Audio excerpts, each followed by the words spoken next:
everyone, we are back. It's Attack the Talk. I'm your host, AJ.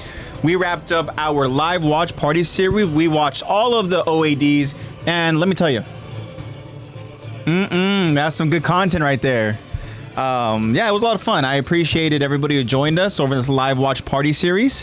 It was very cool to go ahead and watch something different, you know, live with you guys. Obviously, you guys are very much aware that me, Lex, and Zach have not seen the OADs that are attached to Attack on Titan. Of course, OADs are just bonus episodes that, whether they can tie into the anime series or, you know, whether they don't.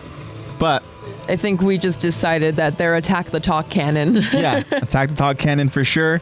And again, it was a lot of fun, and huge thanks to everybody that participated in that live watch party series. And of course, just much gratitude to those who watched it when the episode was published. Again, your guys' support means the world to us, but here we are, we're back.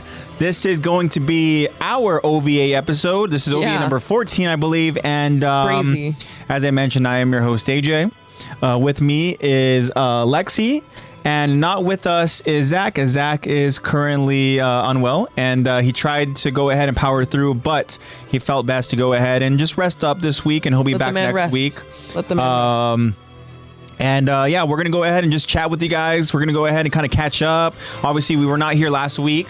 Lexi also posted a very interesting Q&A that I want to go ahead and talk about with you guys. And I want to even really hypothesize with you guys. I want to really get down to some potential little scenarios or potential storylines, because you guys know I love to go ahead and just, you know, temper our minds together and just really kind of come up with some crazy shit, you know? Like, let's come up with some scenarios. Let's think about why one would beat the other. Let's go ahead and let's have fun with this episode. As you guys know, the OVA episodes are pretty much just to go ahead and just have open forum discussions with you guys. You know, what's on your guys' minds? What topics you guys want to talk about? In the past, we've gone on to go ahead and look at some different lists on different articles. Usually the main source we do is CBR, which I believe is Comic Book Resources, I want to say, or I got to double check what that site is, but they usually have some pretty interesting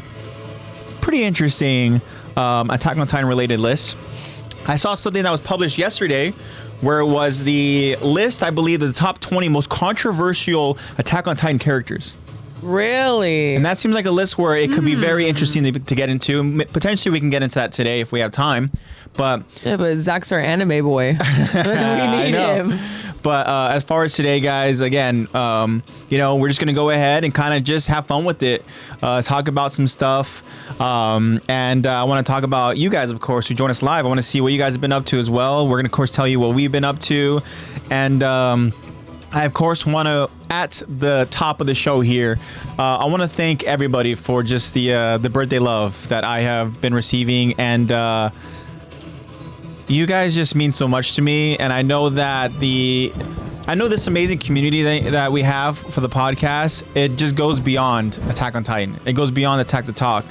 And for you guys to go ahead and just show me the love and support that you guys do, I want you guys to know that I am just forever grateful and just forever appreciative of everything that you guys do for us and all the support and the love that you show us. And you know, I just love you guys so much. And you guys really do know how to make me feel special. And you guys are aware that I do not have social media. So again, thank you to Lexi and to Zach for, you know, pointing out you guys' amazing messages to me.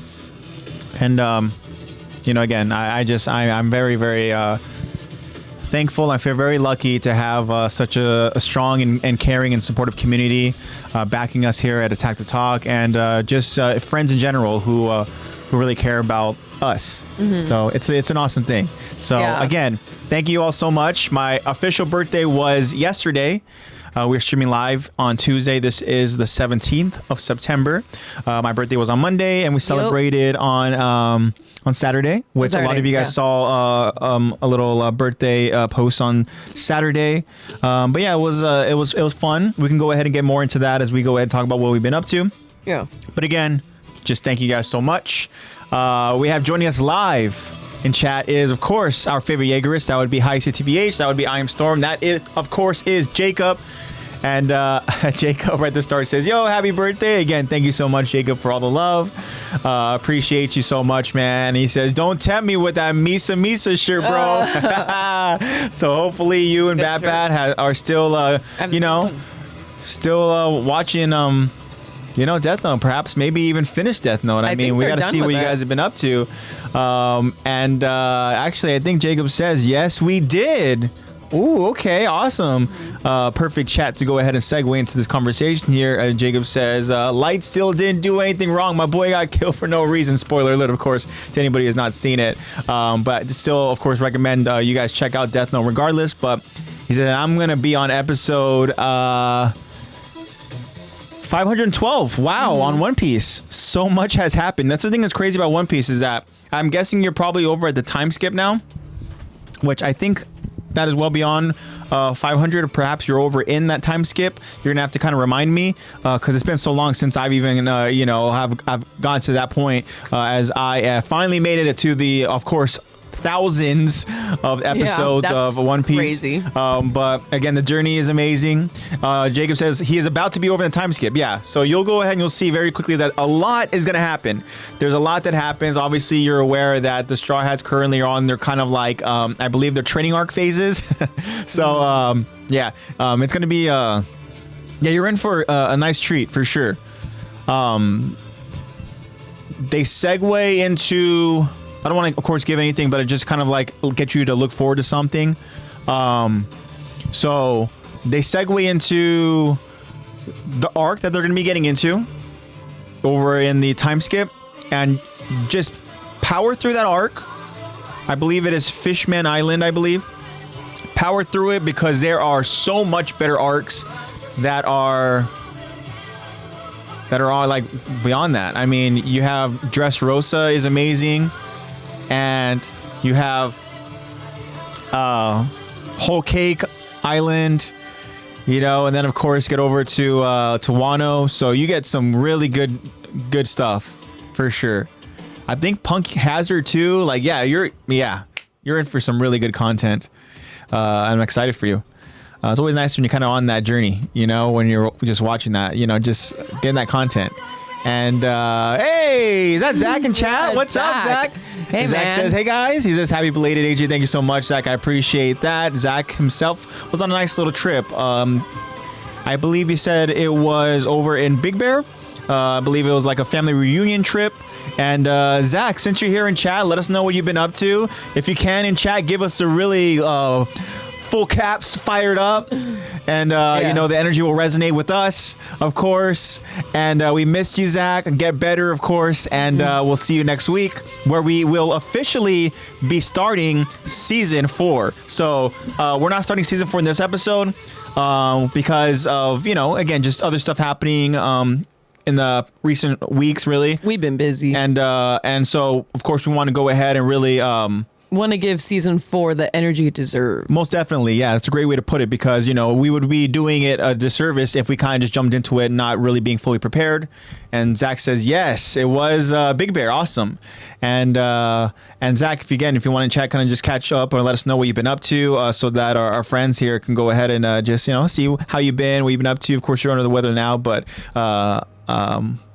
just let us know how you've been. Jago, of course, says Zach, my goat. And also, if you see, Big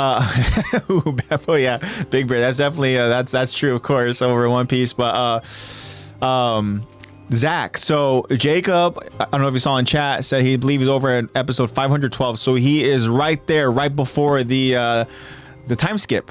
So I was telling Jacob he's in for some good shit. He's in for some good arcs. And awesome. As Zach says, miss you, Jacob. That's awesome. Yeah. But again, we're just going to have fun this episode, guys. Just go ahead and chat it up with you guys. And so make sure you guys go ahead and be very chatty in chat today. Because the more very talkative we are, the more we have to talk about, of course. And I want to go ahead and just see what we can go ahead and just dive into today. See what topics we talk about. Ooh. I kind of want to talk about Pokemon. Really? Because shout out to my beautiful girlfriend, Zebra Cakes, because Zebra Cakes went ahead and got me, for my birthday, she got me a Nintendo DS. And she got me a game that is voted as the best Pokemon game. I looked at a couple different top 10 lists. And she saw that I'm on that Pokemon. You know, I'm kind of on that phase. You know, and so she got me Pokemon Soul Silver. It's a hyperfixation that just never leaves. Oh yeah, it's always there. Yeah, it's always there. And Zebra Cakes is currently in chat. Zebra Cakes says, I'm the best, and you definitely are, baby. And thank you so much again for everything that you did for me on my birthday. And she spoiled me. But yeah. As Zach said, yeah. He goes, we're one of the goats of gaming. Yeah. Pokemon. Please, yeah. So I just started it. I got HA sick at Chili's. We had Chili's the other night, and Chili's was not hitting it. Yeah. Well, yeah.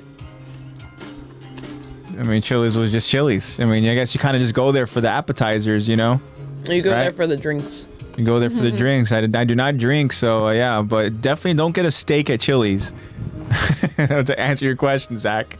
I got the ribeye with loaded mash and mac and cheese, which was good.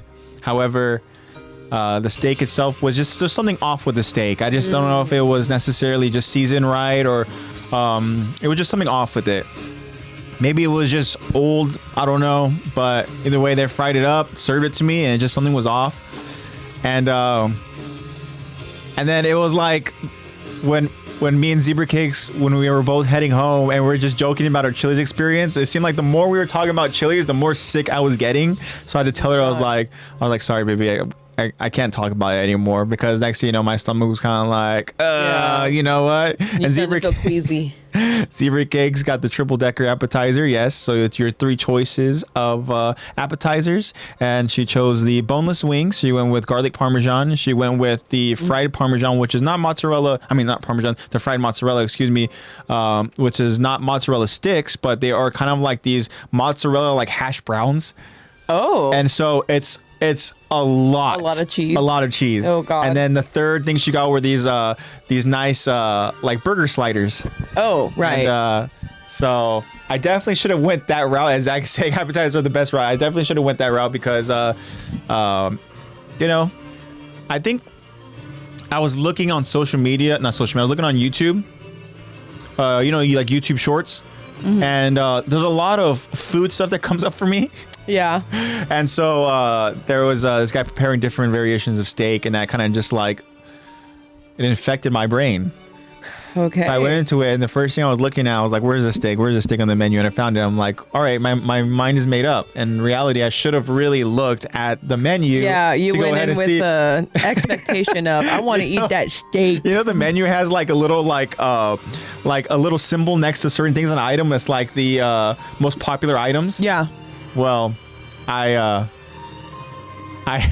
didn't go ahead and look at that. I can tell you what wasn't on the symbol next to the most popular was steak. Steak was didn't have that symbol. Steak wasn't on there. But yes, Zebra Cake says that I was on the verge of death.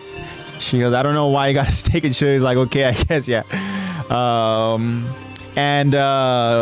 Jacob says, I'm interested to learn more about this warlord named Don. It's like Don Quixote do Flamingo, I believe is what it is. Yeah.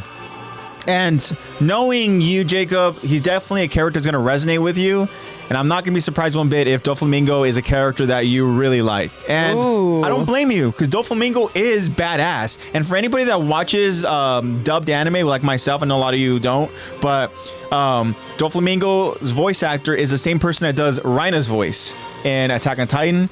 And to be able to hear Reina's voice in that more maniacal way, I think is really interesting. And I thought it was so cool to go ahead and hear, like, sometimes you just hear that Reina, you know, and that Reina just starts sounding really crazy. And I'm like, okay, if we got this Reina in Attack on Titan, I'm not gonna lie, I think Eren he might be low key, like he might be fucked. I'm not gonna lie. Yeah. Not taking away for anything from Eren, because Eren is the GOAT, but Doflamingo is a badass, so. And Jacob actually says, Ross, I'm looking at Ross Zach. Ross says. Zach says to Jacob, he's one of my favorite villains by far, just because of the aura alone. Yeah.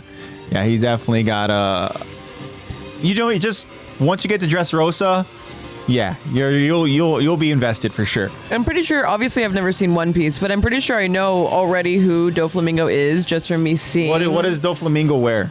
He has a pink boa. Yeah. And he's got those beautiful sunglasses. Yes. Okay, yes. I do know who that is. Yeah. With a name like Doflamingo, you gotta dress like that. Yeah. Oh, Jacob has a question. I think this is best suited for Zach, but Jacob's asking, who's a better doctor, Chopper or Law? I love my little guy, but Jacob thinks Law. So Zach, if you want to confirm, or if you do want to go ahead and say otherwise, by all means. I'm not going to go ahead and say that Chopper isn't better than Law, because Chopper has already done a lot for not just the Straw Hats, but also for just allies that they come across. Whereas Law, I feel like Law pick and chooses. I think Law has the capabilities to be better, but sometimes Law is a little bit more selective. Zachel says, keep in mind, the whole arc takes place in one day story-wise, but it is 100 and somewhat episodes. Yeah, that's the crazy part too. Damn. Because Dressrosa, so they cover, I don't want to get ahead of myself, but the way the arc works in Dressrosa is that the Straw Hats are going to go on essentially their own missions, their own kind of like, they have their own specific agendas.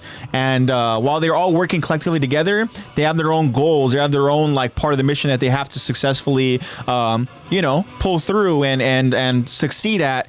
And so you're getting like a bulk of episodes focused on one character or a group of characters, right? And all of a sudden you go ahead and you get this bulk of episodes that from another character or another group of characters, whereas they're actually happening at the same time, in the story. So yeah, Dressrosa, it's a very hefty arc for sure, but it is I think one of the highly rated arcs in One Piece. And Zach says Chopper is better medicinally, in my opinion, but Law is more of a surgeon due to his devil fruit.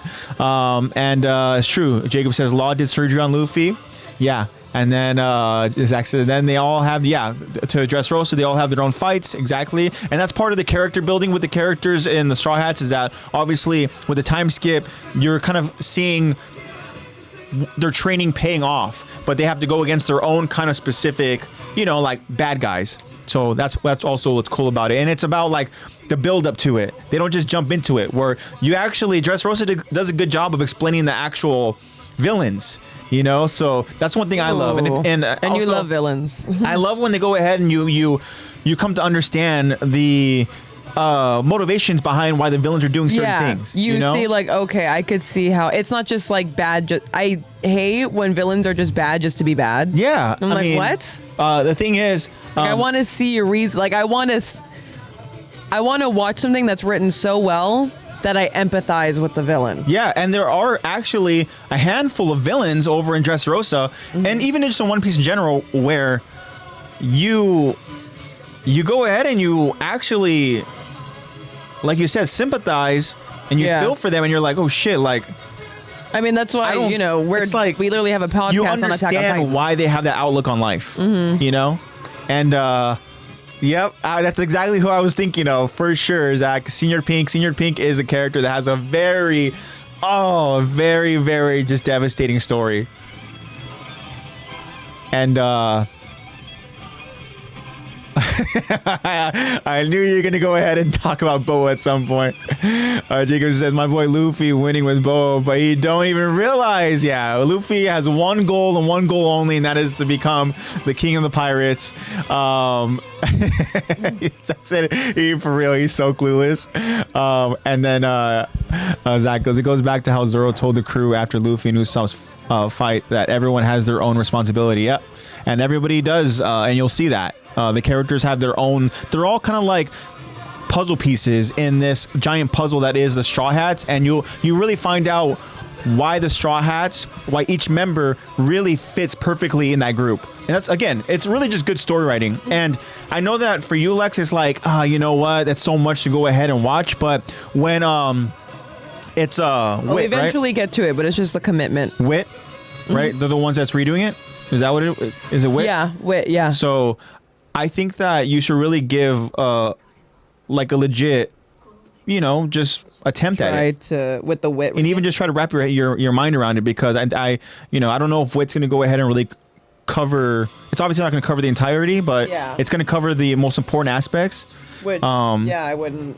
And what you could do too is, let's say, for example, you're watching Wit, they cover a certain arc, and you only get just kind of like the gist of it, but you can always go back to the arc of the actual source, and you can go See ahead the and behind the scenes. you but can it's go ahead and just- watch all of the other lore, all the other details and everything behind that and stuff, and that's That would be another kind cool. of cool watch. That's a cool way to think about it. Yeah, Senior Pink, yeah.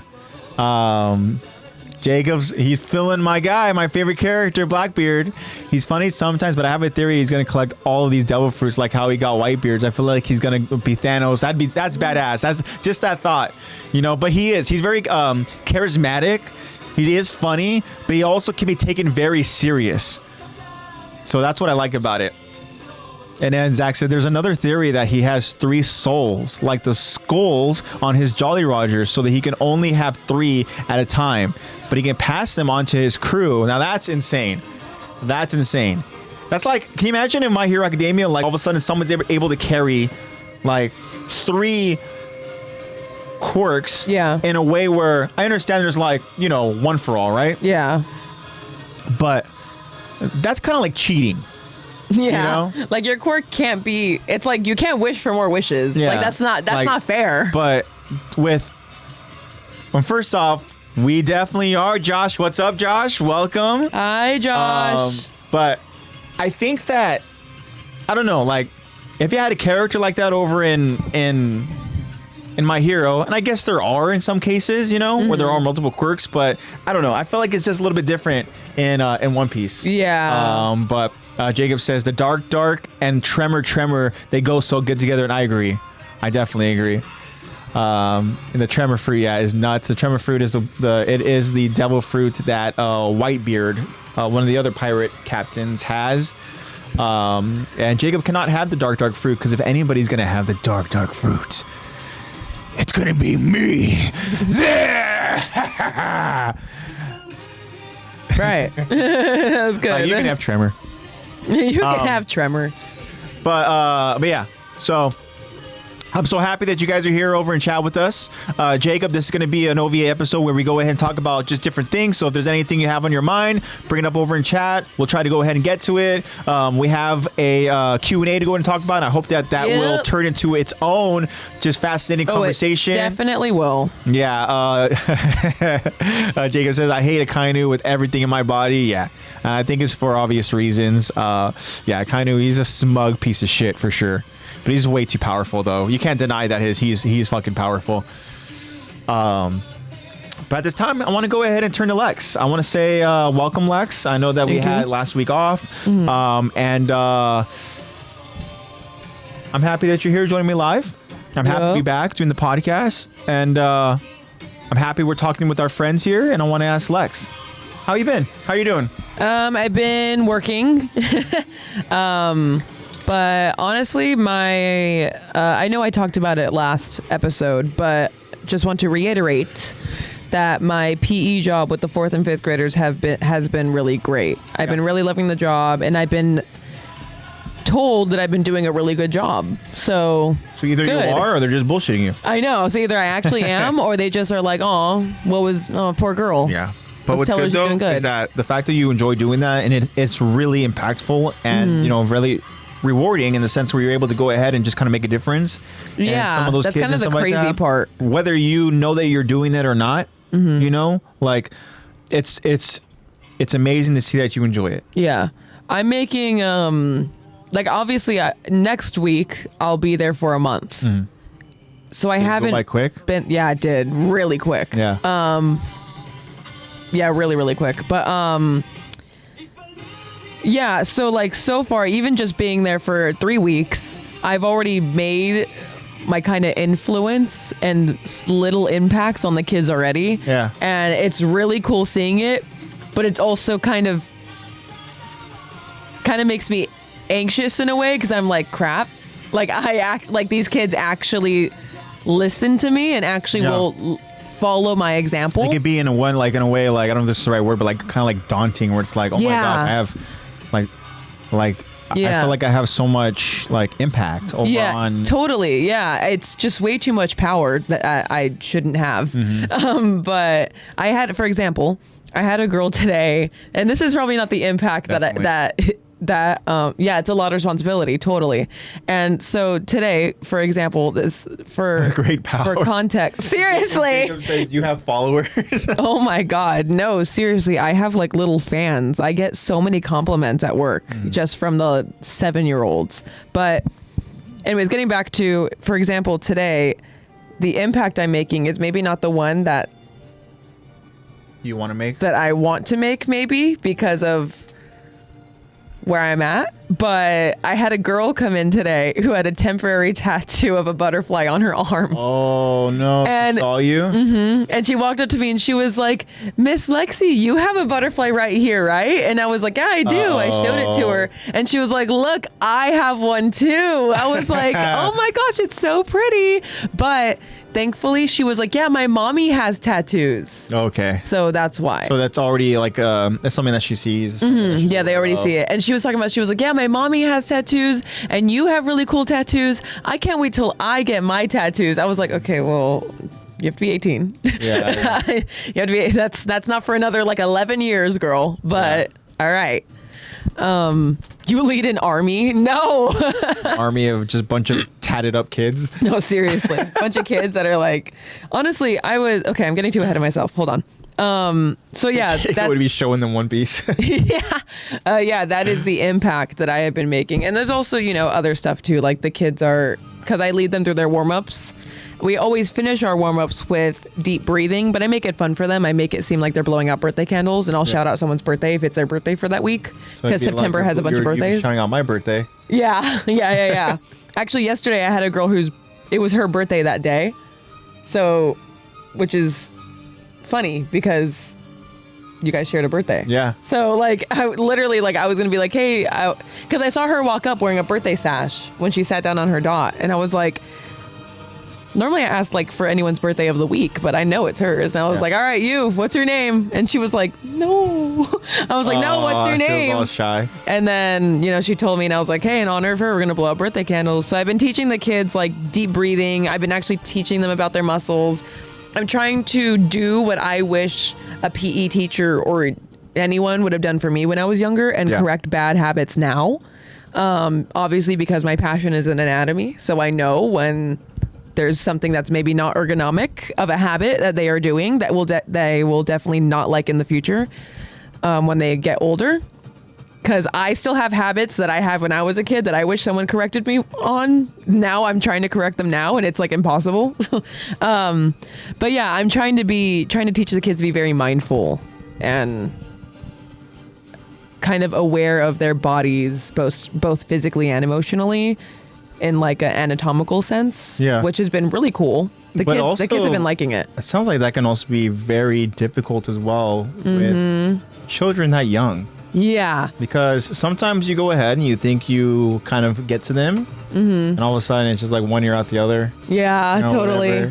Whatever. There's a few kids that genuinely are like, "I remember the name of the calf muscle." I'm like, "What is it?" And they're like, "Gastrocnemius." And I'm like, "No way! You remember." That's so cool. Look, Good, even Jacob good job. says, "Oh, that's really cool, Lex. You can be the teacher you didn't have, and that's so sweet." Yeah, totally. I've been actually really enjoying this job. I'm thinking about changing career paths. We'll see how the year goes. But yeah, I've actually been really enjoying it. It's been really cool. So yeah, I've been doing a lot of that. A lot of hanging out with definitely. 7-year-olds. I feel like that was me in school. Yeah. Squirrel attention span. Seriously, I have some kids where I'm like, hey, turn around, turn around. And they still are like, I'm like, "Hey, you boy," and I don't know other names yet. I'm like, "Boy in the blue shirt, can you face me, please?" And they're like, and it's literally, it looks like they are gone. It looks like the light's on and no one's home. I have a few kids like that, especially after lunch.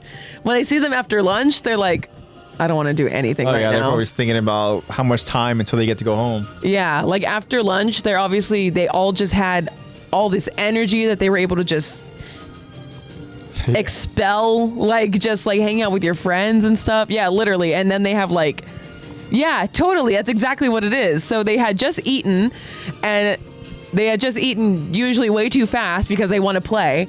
So by the time I get them after lunch, they're all groggy and they're so not wanting to pay attention. So I have to like build up their energy again, which is weird. Normally you don't have to build up energy in kids, but I'd have to do it for like my 5th graders I get after lunch. But yeah, so I've been doing a lot of working, and that's been really great. And other than that, we celebrated AJ's birthday on Saturday night. But before I get to that, I hung out with Eren yesterday. Yeah, shout out to Eren. And shout out Eren. Again, Eren is the you artist. see the logo right there floating in the box below me. Eren is the creator of the logo. And it's a really of course, great logo. Eren is our friend that we have her link available in the link tree for her. Yes, she's the first link at the top of the link tree. Yeah. To check out all of her stuff and donate to her GoFundMe. But yeah, I hung out with. How was that hanging out with her? I hung out with her yesterday, and it was a lot of fun. We were gonna go to her tattoo shop, which is kind of in like the Pomona area. But yeah, it's her tattoo shop that she really likes, and they were having Friday the 13th sales all weekend. So the only time we were both available was Sunday. That's awesome. So we went. He's been seeing her posts and stories, and she's really yeah, cool. I know Jacob's been commenting and liking on her stuff. Thank you, man. That's so sweet of you. Thanks. Yeah, thank you for That's that, incredible. Like AJ mentioned earlier, I absolutely love that this podcast goes beyond just the podcast. Yeah. Like we're real people with real relationships, real feelings, and we're like real camaraderie. Sorry, that was a tongue twister for me. But yeah, me too. She's always been so positive throughout her. For context, for those of you who don't know, she has ALS. She has been my best friend since my sophomore year of high school, maybe freshman year. And now I'm post-graduation from college. So that tells you how long we've been besties. Yep. But yeah, she has ALS. And yeah, she's always been really positive and really cool. She has a positive mindset about it, and she's currently just, living life to the fullest. Mm-hmm. She's been doing such a great job through all of this. But yeah, I hung out with her yesterday. We went over to that tattoo shop, and unfortunately, the list was full. Mm-hmm. So we were like, okay, yeah, no problem. So we just ate at this pizza place next door that actually we got a coupon from the Wait, pizza place? Yeah, but I didn't get pizza. I know you did not get pizza. I didn't get pizza. I got. Trust me. I wasn't that hungry because I ate before. Chili's and I saw those freaking fried mozzarella wedges. I would have. I know you would have, even just the look, like just the sight of them. Yeah. Your stomach would have started hurting. Honestly, it's the opposite. I want them so bad. I want to have just like globs of cheese so bad. But you can't. And I cannot. So it's like more like torture looking at it. Yeah. But yeah, so I already ate before I went there. So we just ate some fries. I know. Yeah. How crazy is that? I saw some people posting about it too, that they were like, dude, that's my childhood. But yeah, it was a lot of fun. And so then we just kind of like hung out, talked, caught up, and also went back to her house. And Erin used to have a full tattoo kit, and she's done a couple of her own tattoos and tattoos on her friends. And she was like, "Do you want it?" I was like, "Are you serious? You're willing to give this to me?" She asked you, "Do you want this entire high quality tattoo kit?" And she was like, "Yeah, do you want it?" And I was like, "Are you serious? Like, no, like, don't give this to me." And of course, Erin's been super funny throughout this. She like holds up her hands and she's like, "Well, I can't use it." She's like, "Well, I'm not using it anytime soon." I was like, "Oh," and I was like, "Dude, are you serious?" She was like, "Yeah, take it." And I was like, "Okay." Damn. So she like taught me the whole thing and like, so who's looking to get tatted up? Sat me down. No, I'm horrible. You said, "Hey, Jacob wants Ace's back tattoo." Yeah, no, so yeah. Let me study. Hey, there you go. Let me keep practicing. But yeah, Erin taught me how to do it. Jacob takes a little trip over to Cali just to get a tattoo. Just to get a tattoo, yeah. So she taught me how to do it. There's so much that goes into tattooing: the size of the needles, the length of the needles, the voltage of the machine. You just see the setup process, and then you go ahead and you see the process of them tattooing and having to go just between all new needles stuff every time because it has to be clean. Yeah. Yeah. Yeah. And it's needles, so you need to put it in the biohazard when you're done with it, and the ink and everything. Anyways, so I did it, And I'm so bad at it, man. I'm so bad at it. What do you like? I was doing it on fake skin. Fake skin? Yeah, and I just have a problem with not going deep enough. Like, why little Blue have tattoos on his I know. belly? That's what Mom and Dad said too. They were like, "Oh, Blue's gonna have tattoos." But yeah, I just am literally. Yeah, Mr. and Mrs. Flores right now. No, seriously, I walked in with the box. Yeah, you were there. Yeah. And they were like, "What?" They're like, what is that? Yeah, I was like, And the moment, like you said, oh, Aaron gave me her tattoo kit. Yeah, Mom's eyes were like, Mom immediately was like, no. Like, I'm not like, tattooing before myself. Lexi can even go ahead and even say anything, freaking Mom was like, don't you even think about it. Don't you start doing a bunch of tattoos on yourself. And I promise I will be smart about it. I won't, because I want good work on me. And I am nowhere near that. Yeah. But I did have a lot of fun. Honestly, tattooing fake skin feels so weird. So you can tattoo fruits and stuff because of their skin, because it's got actual shape and actual texture. I had so much fun tattooing a lemon yesterday. Hold on, I'm gonna grab it. Hold on, I'm gonna grab that lemon. I was not expecting that sentence. I was having so much fun tattooing a lemon. Wow. That's crazy, but definitely, it seems like Lexi can go ahead and definitely be a tattoo artist. That's awesome. Whoa. All right, That I was is just crazy. practicing line work. What? And I just went and I tattooed I tattooed a lemon. And I just kept going by the angle of whatever my, hold on. By the angle of whatever my hand was going at, just so it felt more natural. It's not doing it. It's because focusing over on your shirt. I know. So you probably would have to go and put the mic down next to you, and you're gonna have to put your hand behind the lemon Oh yeah. to like cover the backdrop.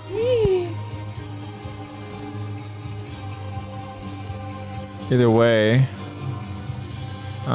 So right now it doesn't look All clear. right, well, That's you just know it's because there. Lexi's lines are blurry. Yeah. I'm like, that's actually how it looks in real life. Yeah, so I tattooed a lemon listening to orchestra music last night. Like freaking first off, Zach says you can plan something idea you'd eventually want to do on yourself, and when you feel that you're good enough, it's like a badge of honor. That's true. And then Jacob says, a devil fruit, let me eat it. Devil fruit. Yeah, this is It kind of does like resemble a devil fruit if it was just purple and not lemon. Yeah, and not a lemon instead. But Devil fruit, that's Yeah. good. Wow, that is crazy. so that's what I've been doing. It's a day old. You could tell because you could feel that it like is indented in it. Yeah. But honestly, tattooing something with texture and shape Wow. is actually so much better than tattooing just a flat piece This of fake feels like skin. it hurt. Yeah. Like you're killing this lemon. Yeah. No, seriously, it only feels that deep just because it's a day old, and obviously lemons don't heal. Yeah. But yeah. Rickkick says Charlotte Web lemon. Yeah. No, seriously, I just did a bunch The of. lemon is 9 months. Definitely inking fruit. Yep. Yeah. So that's what I've been doing. Other than that, That's awesome. just hanging out. Yep. Just hanging out. Right on. Well, happy to hear that that you and Aaron had a good time. Look how horrible this line is right here. That thing is so blown out. Yeah, despite getting a tattoo, and it seems like the tattoo is like the word of the day right now for the I podcast. know. Whoa. Seriously. But yeah, I mean, But this is obviously, a fun little hobby, and yeah, it's cool, and I'm excited to I even have see to the progress practice- you potentially make I would on it. have to practice for a while and for a long time to make good progress. Yeah. But honestly, I'm just starting off now by just understanding even the depth and just the muscle memory of holding on to a machine, because the hand placement is even different, and like it's just So it smells like lemon. at work as a machinist, we go ahead and we make these different parts and stuff like that. Mm-hmm. But a lot of the parts we make need to have an actual part number on them. So Oh my god, Dad was telling me the same exact thing last night. Dad has this kind of like this scriber, this like Yes. it's an electrical scriber that Like etches. exactly. And so I've used it a few times, Mm-hmm. and and it's tricky. Yeah. Obviously, as it is like vibrating and stuff like that, shaking over your hand. You know, you obviously want to make sure that it like, is have legible. something stable. Like I can tell you right now, like it's legible, but the letters, the lines is like it's not good. I can only imagine like if somebody went and wanted to get, and you'd be crazy to want to, but like, oh, I want to get tattooed from you. Like I don't even tattoo, but like no, I just want one from you. I'm like, yeah, it's like okay. And then like let's say just wanted my like name, my signature, or whatever. Yeah. Like I already know like that would be so tricky just thinking about just writing my signature with that like that parts number little sketching thing. Yeah. Because it's not like you can go fast and do it. Like you have to make every line needs to be very like every touch needs to be purposeful. Yeah. Which is so hard because I like to draw and sketch too, and it's super sketchy when I do it. You cannot do that with tattooing. Tattooing is just every touch has to be very purposeful, which is so scary. So I will not be tattooing myself for a very long time. Yeah, I won't be tattooing myself for a very, very long time. Very long time. So I even thinking about Zebra Cakes. Obviously, he's a very talented artist, and like I wonder how Zebra Cakes would go ahead and feel with like an actual like are they called just like a tattoo gun? Yeah, like an actual gun. Yeah, tattoo gun. So yeah, and as Zach says, there's no erasing it. Yeah, there's no eraser. Unless Everything you go through, I think, permanent. actual like laser treatment for that, right? Yeah, pretty much. And I think even then you have to go through multiple sessions to get it. Yeah, just to get it out. Because I gotta say, the ink I use, Aaron had some high quality shit. Because the ink I use, it stains everything. That thing is permanent ink, as permanent as ink could get. So I have to, every time I even want to just practice, I have to saran wrap everything, nylon gloves, make sure I got my petroleum jelly, like an my actual Vaseline. artist when you're doing it. Yeah, it feels crazy actually, because obviously when I was doing the lemon, I was able to hold on to it and just like rotate it as I did it. Yeah. And that's why the lines look not so horrible. But like doing it while it's like flat fake skin on a table while trying to also have like a supporting pinky holding onto this big old thing, making sure your finger is supporting the ink canal and making sure it's facing up so the ink doesn't come out. There's so much to it. Well, and doing it, I was like, I bet I look so cool right now. because obviously Jacob's saying that you would have to be very precise then. And then to that exact point, Zebra Cake, she says that her friends used to tattoo each other in college and they look so dirty because it was all just scratchy and uneven. Yeah. It's just, and then like, if you don't have the muscle memory of how deep you're supposed to go in the skin, some of the lines look like they're not even there, and some of the lines are just completely blown out and just like just so gross. When you're practicing, okay, does mom and dad get worried when at the moment they just are hearing? Honestly, they haven't. I don't think they've heard. Gone in to check, really? I don't think they've heard. Okay. Like I've done it, and thankfully it's quiet enough to where you can't really hear anything, because usually I'm just in my room, and then Dad's TV is always pretty loud, so you can't really hear. I was wondering if like mom and dad got curious and they're like, oh no, they're like trying to stop you before you can even do anything. Yeah, because I was tattooing that lemon for probably a solid like 30 minutes just to really try to get that muscle memory. And no, that's a little dramatic. Let's say 20 minutes. And yeah, they didn't even notice. They didn't, and my door was open. I was doing it. Nice. So it's a pretty quiet, like I said, Aaron got some high quality stuff. It's a nice. Now you know, you can get away with it. Yeah, now. Yeah, I'm going to have like a smiley face on my toe or something. Yeah. There you go. All right. Until you see blood. Yeah. Some people look. I feel like Lexi's fine because there's times where like in sports injuries, stuff like that like I'm interested in those. To me, Lexi's like, oh, hold on, let me see that again. Yeah, replay it in slow motion because I want to see the exact tendons, muscles, oh the no, bone. I can't see it again. No. Because you look at it from like a, oh my God, that's not supposed to happen, that's so gross aspect. I look at it from like a scientific, oh my God, anatomy. Let's see what happens when it's acted upon. You're like, oh my God, that was so fascinating. I know. So this is what happens when this force of bone is acted upon by a rock. Yeah.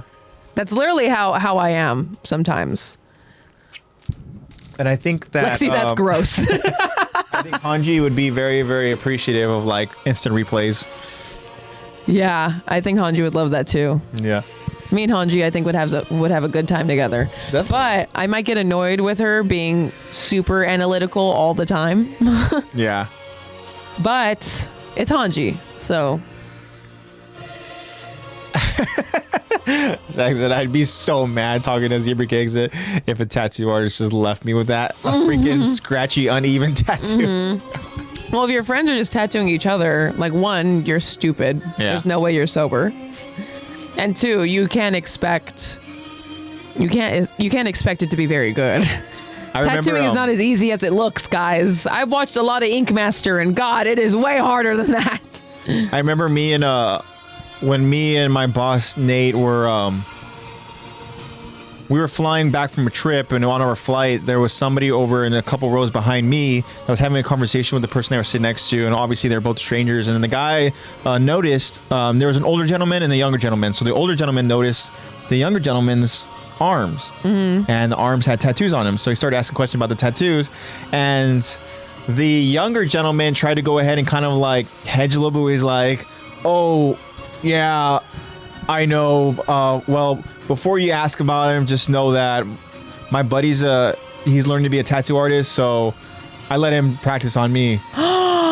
So they're probably all like jank. So But I what was a good curious. friend. I was curious, and I wasn't able to go ahead and get a good look because the guy was a couple rows behind me, and by the time You're we're not like just gonna literally go, no, what are you doing? I couldn't. But I was very curious. But obviously, if he's already hedging this conversation with like apologizing in advance, Yeah, he's like, I'm sorry you have to see them. it's probably like, crazy. oh yeah, Why is he practicing on your arm? Let him Yeah. practice on like your ankle or something that you can hide. yeah. No, it's probably all taken up. There's no more real estate. Got to move on to the arms. Your cake said I let some girl cut my hair up to my ears during a seminar break, so I'm no better than a raggedy tattoo. At least hair grows back. Yeah, That's hair not permanent. goes back. Again, you'd have to go through a series of laser treatments to go ahead and get rid of that. Practice on the butt. Yeah. Oh my god, yeah, that'd be crazy. Sorry, Luca. I gotta practice on some real skin, babe. All right, take off them drawers. Yep, there you go. Yeah. It's just my name. Your name over and over and over It's just my name in different fonts all over his butt. Oh man. Yeah. Tattoo my face on AJ. A tattoo in my face. Oh God. I think it would be a lot of decades before I would even be able to do any legible like photorealism. Yeah.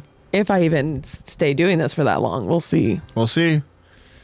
Stay tuned until the next episode of Lexi's Life. I know. Stay tuned. Maybe I'll bring an orange next time. Find out. Yeah. Next episode you come in and there's just like, you're like, hey, so this one's new. This one's I know, I was new, gonna this say, one's yeah. new. I've been practicing on AJ. Yeah.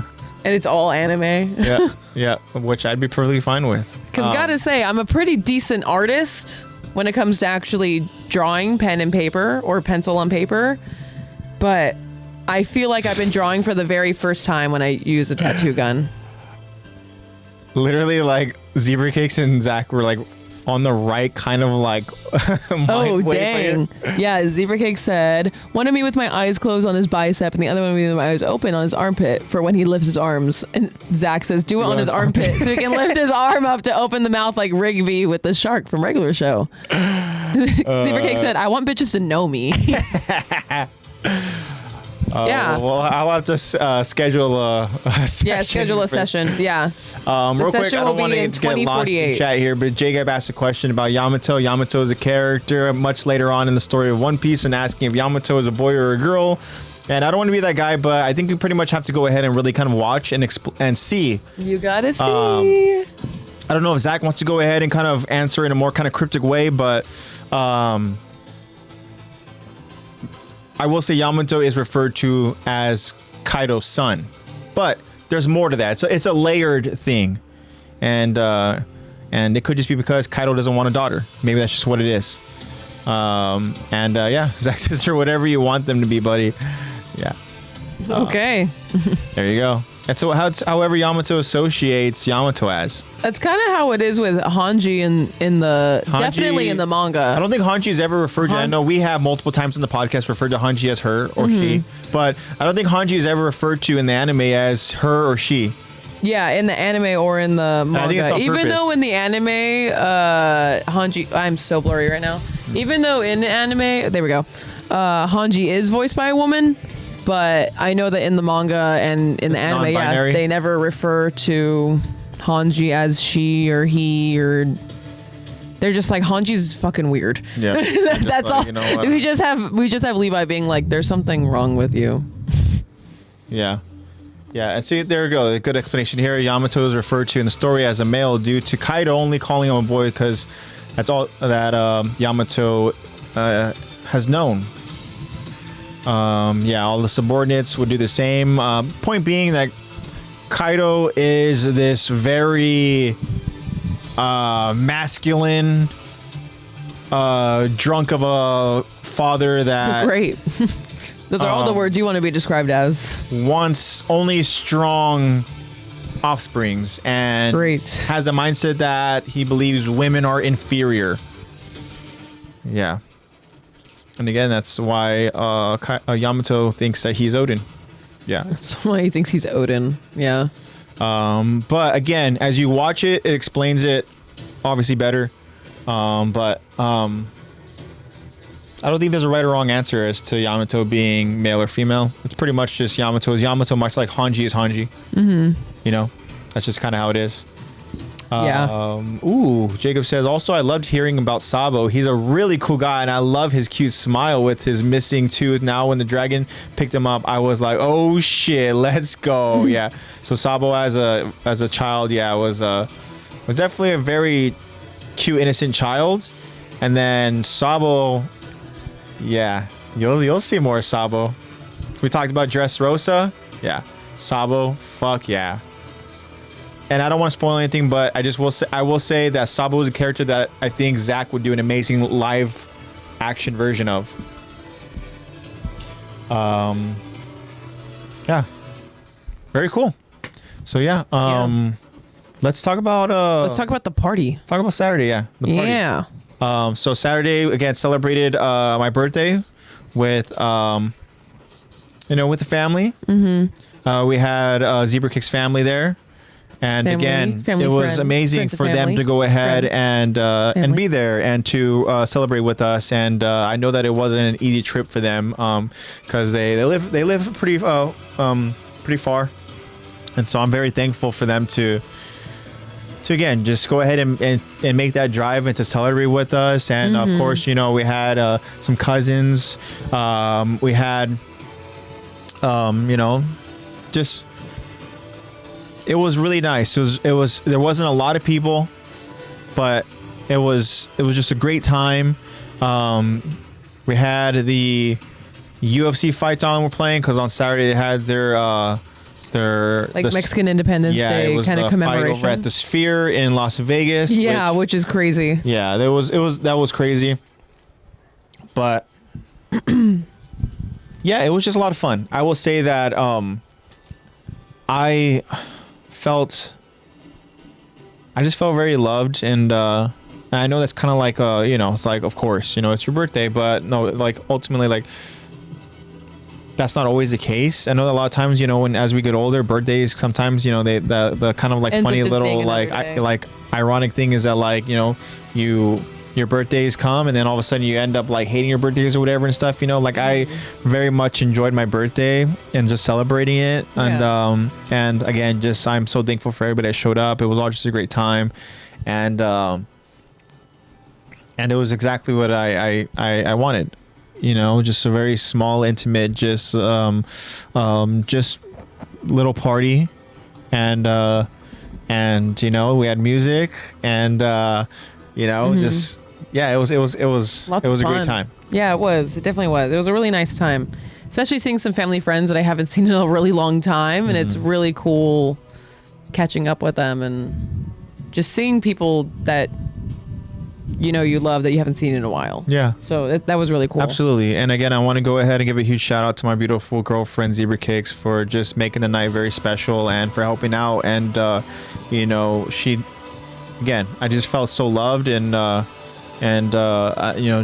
just huge thanks from the bottom of my heart, to Zebra Cakes, and a huge shout out to, for my family for, again, just even having the little party, over at, mom and dad's place and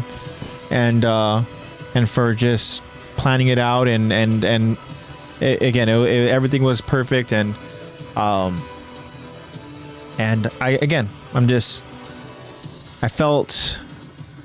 felt like, it's kind of weird to say, but like I felt like, not like at peace, but like I felt so good, you know, almost like contentment. Like I just felt really good. And so I like to go ahead and reflect a lot, and stuff. And so even just reflecting on how I even just kind of celebrated my birthday, last year, like I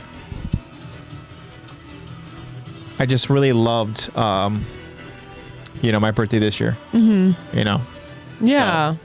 Again, just thank you to everyone who wished me a happy birthday. And again, I felt the birthday love. And that's all you can ask for as you're getting older. So yeah, totally. You're catching up to me, Jacob. Jacob, your Kobe year is coming up. Yep. Jacob, my Kobe year is coming up. Yep. Definitely. Your mom's meatballs deserve their own. Yeah, the meatballs were a hit. Yeah, the meatballs were definitely a hit. Yeah, so yeah, just kind of the stuff we had over there. Obviously, we had, like food items like pizza and stuff. We had a cool little nacho bar with meatballs. We had meatballs there over in a nice crock pot. And the finger foods. Yeah. Pacifico. Yeah, there's a lot of soda. There's a lot of beer. And that was cool because we had a cantina that was kind of that cantina is so cute. We've used it so many times for so many people, parties, who wanted to bring their own stuff. Hey, Yeah, mix your drinks, do your thing. We were at a party. So yeah, it was fun. It was a lot of fun. Yeah, I had a lot of fun for sure. All right. More memories to be made. Definitely. Yeah. And that's I'm going to transition this conversation now. All right. To, I thought I was seeing you yesterday, but I didn't. But I wanted to give you your birthday gift, and I'm glad that you talked about. Actually, I'm not going to say anything. Just open it. I'm not going to say anything. All right. So to pretense, I know you have a lot of jewelry. I know you have a lot of rings. Yeah. I know you have a lot of bracelets. Yeah.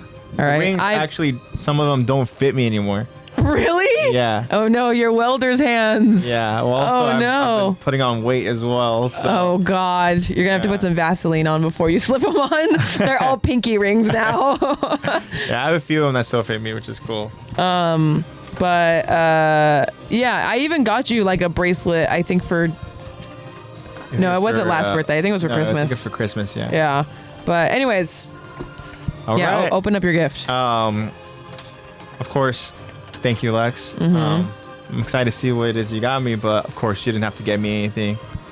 I say the same thing to Zach as well. Oh my God, Zach, bro! Just take the gift. This is like saying they were like, with freaking the red Power Ranger. I'm like, oh, I didn't know the line. I don't feel bad. You're like, dude, just take the picture. Take the gift, bro. The you deserve it. Speech. Open the gift, bro. This looks interesting. Whoa! Is this for my bracelets and for my jewelry? Yeah, it's for all your jewelry. Whoa! And it's got a really, really cool spooky pirate ship carved on the top of it. And it still fits the vibe of your apartment, so you could still have it out. Yeah, definitely. You know what? Actually, it's perfect because you want to know what I currently have, like my bracelets and my jewelry in. Is it just like a bowl? No, it's in a Ziploc bag. Oh, I didn't even know that. I was like, I don't think he has a jewelry box or anything. Yeah. But I didn't want to get you like a jewelry box. I don't know if y'all can go ahead. I wanted to give you a really cool one. But, yeah, this is actually really perfect. Wow. Thank you so much, Lex. I appreciate it. And I can't wait to go ahead and put my stuff in it. Yeah. And yeah. And it is like genuine wood for the ring? and everything. Yeah, so you slip the rings in between. Oh, okay. So it holds them like that. Like that, and then bracelets. These and stuff don't. Like that. I think you can remove this entire grid if you want to just have a full thing of just bracelets. Okay. Because I don't think these are big enough for most of your bracelets. Yeah, it looks like you can remove the grid. But I think you can remove it. Awesome. Yeah, And this is have it like that. I like the spooky pirate vibes because I definitely like my mind is like it immediately goes to like One Piece and a lot of different stuff. That's what I was gonna say. I'm immediately glad you brought up thinking One of Piece. Thriller Bark, and Thriller Bark is that's where we first meet Brooke, and Brooke is our skeleton pirate, and when we first meet him, he's over on like literally like a ghost ship. Oh, really? Yeah. Oh, that's so cool then. So yeah, yeah, heck yeah, So, yeah. let's go. Drops it. I know. And another very interesting side note. I was thrifting for work. I'm out of focus again. I was thrifting for work clothes. Yeah, I think that's what it is. I was thrifting for work clothes, and I was looking around, and I found that. You found that? I thrifted that. Really? Yeah. Wow, Because that's I such good was quality. gonna buy you a jewelry box, but I happened to have gone thrifting right before I bought it, and I was like, let me just look. And it happened to be like the perfect one, so I got it. Yeah. Spent like 15 minutes deep cleaning it up, making sure it was all good. Even though it wasn't really that dirty, but you know, it's still something that's used. So I wanted to make sure that it was all clean. And brand new. Yeah, I tried my best. I really did without like damaging it and stuff. And it's still like great quality, still so clean, still great. Awesome. Yeah. And I think it'll be Zebra- beautiful on your little nightstand. Zebra Cakes goes, that's so cute. And then Jacob goes, not cute, Zebra Cakes, badass. And then Yeah, Zebra 'cause Cakes it's a goes, pirate ship. so badass. So badass. And then he goes, no, literally, that's the best gift. And then Zach goes, that's dope as fuck. And then Zebra Cakes goes, his stuff is in a baggie. Yeah, his stuff is in a baggie.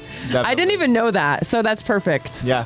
Yeah, I was exactly. really hoping you didn't already have a jewelry Nope, box. I don't. Okay, good. Perfect. Awesome. Well, thank you, Cool. Lex. I appreciate it. I'm glad you like it. Heck yeah. Now you have another chore. You have to sort out your rings and stuff and put them in there. I will. Actually, I got to go ahead and I've been wanting to get potentially more jewelry, but again, it's kind of like some like the jewelry that I have. Some of it is just like thrifted. Some of it has just been gifts. You know? I think there's maybe 2 of them that I actually purchased myself. You actually went and bought, yeah. And they're both anime related ones, and one of them doesn't even fit me anymore. Yeah. One of them is just like So an Attack on Titan ring, and the other one is a One Piece kind of like, you know, like not like a fidget spinner, but it's kind of like one of those, you know, rings where you can go ahead and kind of like. Yeah. And that's the one where. Didn't I get that one for you? Because it was in the One Piece pack, right? You did get that. Yeah, I got that one for you. Yeah. So that's the one that also. The one that outed you as a liar. Yeah, I was gonna say, yeah, definitely. With your fidgeting. Josh, thank you so much. Appreciate that. Yeah. Yeah, birthday was yesterday, and yeah, I'm still feeling the birthday love. Actually, we're gonna go ahead and have a birthday dinner on. This week. Excited for that. So yeah, that'll be cool. But yeah, so I get it though. Like actually going out and getting your own rings. I I feel Zach like is also giving me rings as well too, and a couple of those still fit me, so I go ahead and I wear that. I feel like you're the type of person too to want to go in person to feel the quality and obviously fit it. Just to make sure that it fits. Make sure it fits. Because Yeah. I myself don't even know my ring size. I remember I looked it up one time and I forgot it, and obviously I'm not that size anymore for.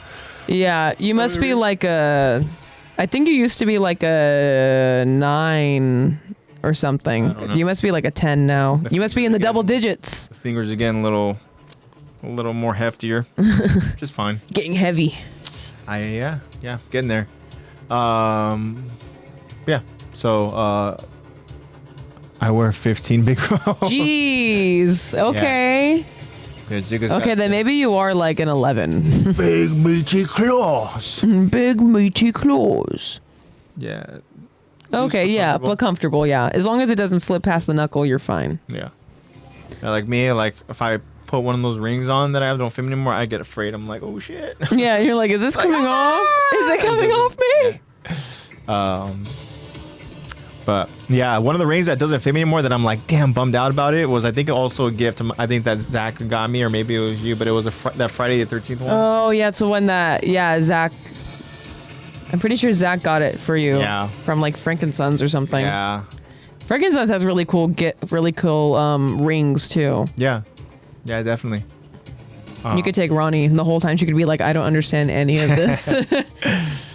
She's like, I recognize one movie. Yeah, spot on, Lex. Yeah. I thought that's where we got it from. Because when you said you want to go buy rings, I was literally thinking about that shop at Frank & Sons that has really cool rings that I think you would really, really enjoy. But cool, now you have an excuse you have room for more now. Yeah. And what's up, Jacob? I do want to now kind of switch lanes a little bit. Zebra Cake said thought about getting rings for AJ, but had no idea what size. I was like 12. I don't know how. Yeah, neither does AJ, We so can that's go get okay. rings another time, baby. We can go get rings together, but not. Yeah. not the rings. Yeah, jewelry. I'm like, shh. The One Piece. One Piece. The One Piece is real. He's like, yeah, good stuff. But yeah, I want to go ahead and kind of change courses a little bit. And as I said at the start of this episode, Lexi actually posted a Q&A that was, I believe, a week or so ago. It was right after our last OAD. Okay. Yeah. Very So yeah, 2 weeks ago. And I am very curious to see the results of this Q&A. Of course, we got to go ahead and know what the Q&A is. So Lexi, of course, is going to read us a Q&A. And I want us to really think about it here. I want us to go ahead and kind of collect our thoughts. Mm-hmm. Think rationally here. Think about all aspects. Some of us are very familiar with these two characters.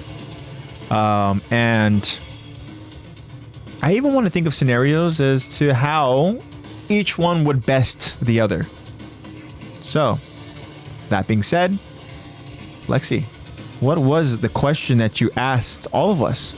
I asked you, which is what we kind of talked about during our last OAD, but I wanted to see what you guys thought. Who is winning in a fight to the death? Light Yagami or Eren Yeager? Ooh. Very layered question because Like we Death don't Note. know what the real What universe context. are they in? Are they in the AOT universe? Because if they are, Now, you know, what if this question is being asked with the idea that Light doesn't have the Death Note? Then he's screwed. Or what if this is Light Yagami against very young Eren? Or yeah, true. We didn't know what if this when. is them at their peak, their most dominant versions of themselves, where Light is on an absolute tear, taking out just anybody in his I think path. that was what I was going for. And then Them at Eren their is peak. there as this god-like literally version of himself. controlling timelines. Who wins? Yeah, it's funny when I posted that, going to what Jacob said. Jacob said, "Oh no, not this again. This is torture." When I posted that, Jacob slid up on the story and was like, "No, don't make me vote." I just dropped my phone. Wow, add that to the bingo card. I dropped my phone on stream. There But it is. yeah, he was like, have to "Don't make me choose. You vote." have He's like, to "These are my choose. faves. They're so amazing. Like, Choose. don't make me choose." And he did choose. He did. Interesting. He did choose. And I have a sneaky suspicion that you're staying loyal to your true roots, which is being a devout Jaegerist. He did. He I did think stay that as a devout you Jaegerist. believe that Eren Yeager would best Light Yagami. Now, again, let's talk about details here. Now, Light, of course, needs to know the name and needs to be familiar with the face. That means he needs the identity. Yep. How do we know that he has Eren's identity in this moment? How did their paths That's true. meet? Probably because he brought him into the pads and said, "I'm Eren Yeager." Eren Yeager. And then Light is like, Light's like, "Oh, that's your okay. interesting. Okay. All right. I will take note of that." We'll take note of that. Literally. But I do want to go ahead and find out what you guys said. I want to see. I didn't even we get a couple DMs about it as well. I think we might have. I can check. I'm pretty sure Kyron did. I think. Yeah, I can totally check. Yeah, if you can check, but if you have the responses, we can go ahead and get into that. Yeah, What did you guys think? we even got a vote from ArtofCesar too. Woo-wee. Yeah, so we got a lot of opinions, lot of votes. All right. So, Let me ask, who do you think? Ooh, right from the get-go? Who do you think? I'm going with EREN YEAGER, baby. Okay. I think Eren is just too goated over and just, you know, his own universe. And you think that's the popular vote is EREN YEAGER? Yes. Okay. Because I feel like with Light, there's just not enough ways for him to go ahead and beat Eren. What I mean by that, it's more so he needs to go through more obstacles than Eren does. I see what you mean. I agree. Like Eren, he just needs to really kind of like, I don't know, just know that he doesn't like the person to kill him. Yeah, I guess so. Yeah. He's gonna be like, all right, you know what? Fuck this dude. He thinks he's better than me. He's dead. Now he needs to get to Light before Light gets to Eren. Is this the happy birthday stream? What's up, Bad? Jacob told me. It's not really, Yeah. but I guess it could be. I guess, you know.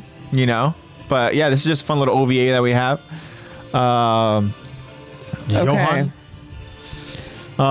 So, But that's what I think. I think that Eren has more ways, and I think that maybe Light does have a stronger, capable way, because that means essentially is, I guess. literally explaining and writing out how Eren's gonna die. Yeah. But Eren can physically take you know, he can you know, get the job done. that's a whole nother aspect. How would Light How would Light kill him? Like, obviously we know through the note, but how? Yeah. Anyways, let me go ahead and tell you guys the results. Yes. So let me tell you the percentages first. One of them has 76% of the votes, meaning the other one has 24%. Interesting. And we did post this on a Attack the Talk podcast page and Attack on Titan podcast page. So with that being said, EREN YEAGER is the top vote getter with 76%. Of course he is. And Light Yagami is with 24%. Like Jacob says, Light Yagami is just a little nerd with a book. Now, granted, he's a very smart nerd with a very powerful book. very but- smart. Very conniving. Interesting. Now, I want to ask you a question. Okay. One, I guess this is two questions. First question is, how do you see the results? Like, what do you think? Who wins? In regards to the results or in regards to my actual... Your results in your mind. Oh, for me... How do you see it play out? You don't have to get into details yet, but just kind of give me a brief synopsis here. Honestly, this was really, really tough for me. I know that DeathNote has a very special place in your heart. I am super biased. As I'm currently wearing a DeathNote shirt. Yeah. But, as you said, this is an Attack on Titan podcast. Yeah, this is an Attack on Titan podcast. I will say I'm extremely biased because I love DeathNote to my core. Absolutely love it. I think Light is one of the smartest anime characters. Smart, how handsome he is. No. I know you had a crush on him. No, I know. I had a crush on L actually, which is so weird. But yeah, I do think he is one of the smartest anime characters. I mean, obviously he's not the smartest. He's still. We'll talk about it. But I do think that.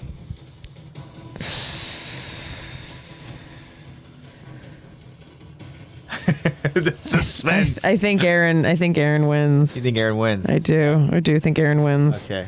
Because I'm trying to think, even if this wasn't in Eren's universe, even if he couldn't control the timelines, it would be so easy for him to just be like transform and just and he's dead.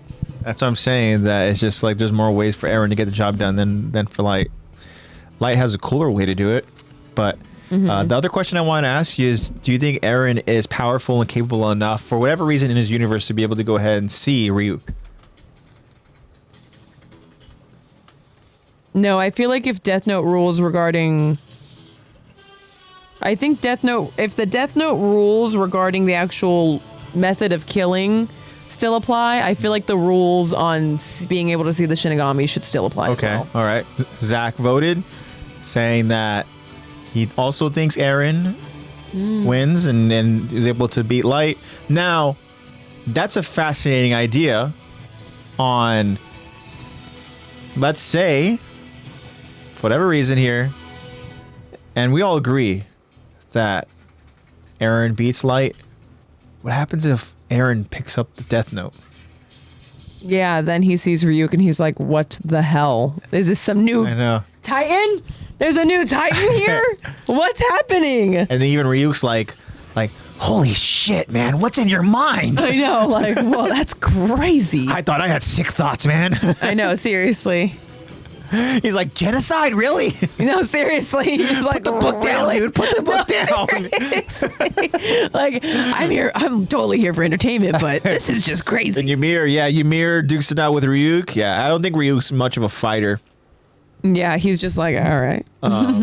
I don't think Ymir's much of a fighter either. I think she just kind of has to go ahead and she feels like a prisoner over in her own little her own world that she unfortunately has created. And I'm glad that Bat really enjoyed Death Note. Yeah, Death Note is it's again a very well written. I'm glad you enjoyed it. It means you got taste. Anime that is, you got good taste. you know, compared to others, just really just a short story. You know, it's really good. But let's kind of now let's let our minds really get to that point here. Let it melt into this. Let's go ahead The and hypotheticals. let's theorize here. Okay. All right. We're going to go ahead and come up with two scenarios. One of them where Light is somehow taken from his world and just dropped into AOT. If Light is in the AOT universe, he's so dead. But I want to go ahead and for me, I want to select where Light gets transported in the story. Okay. You're like forest of giant trees, dead immediately. No. Like, how is he gonna write? He can't write down. So That's another question. If he writes down the name of a previous person who is now a Titan, will it still apply? interesting. But I want to go ahead and place Light in the moment where it's that in-between moment of Marley and Parody, where Eren has gone off on his own. But And he's like MIA, incognito. Light gets transported to Parody, and somehow, and I don't know again for exactly on the top of my head how long Eren was gone, but let's say Light becomes somewhat of a fixture over in Parody with Eren being gone. Right? Now, with Eren being kind of out of the picture and Light being there with all of the other remaining characters of Attack on Titan.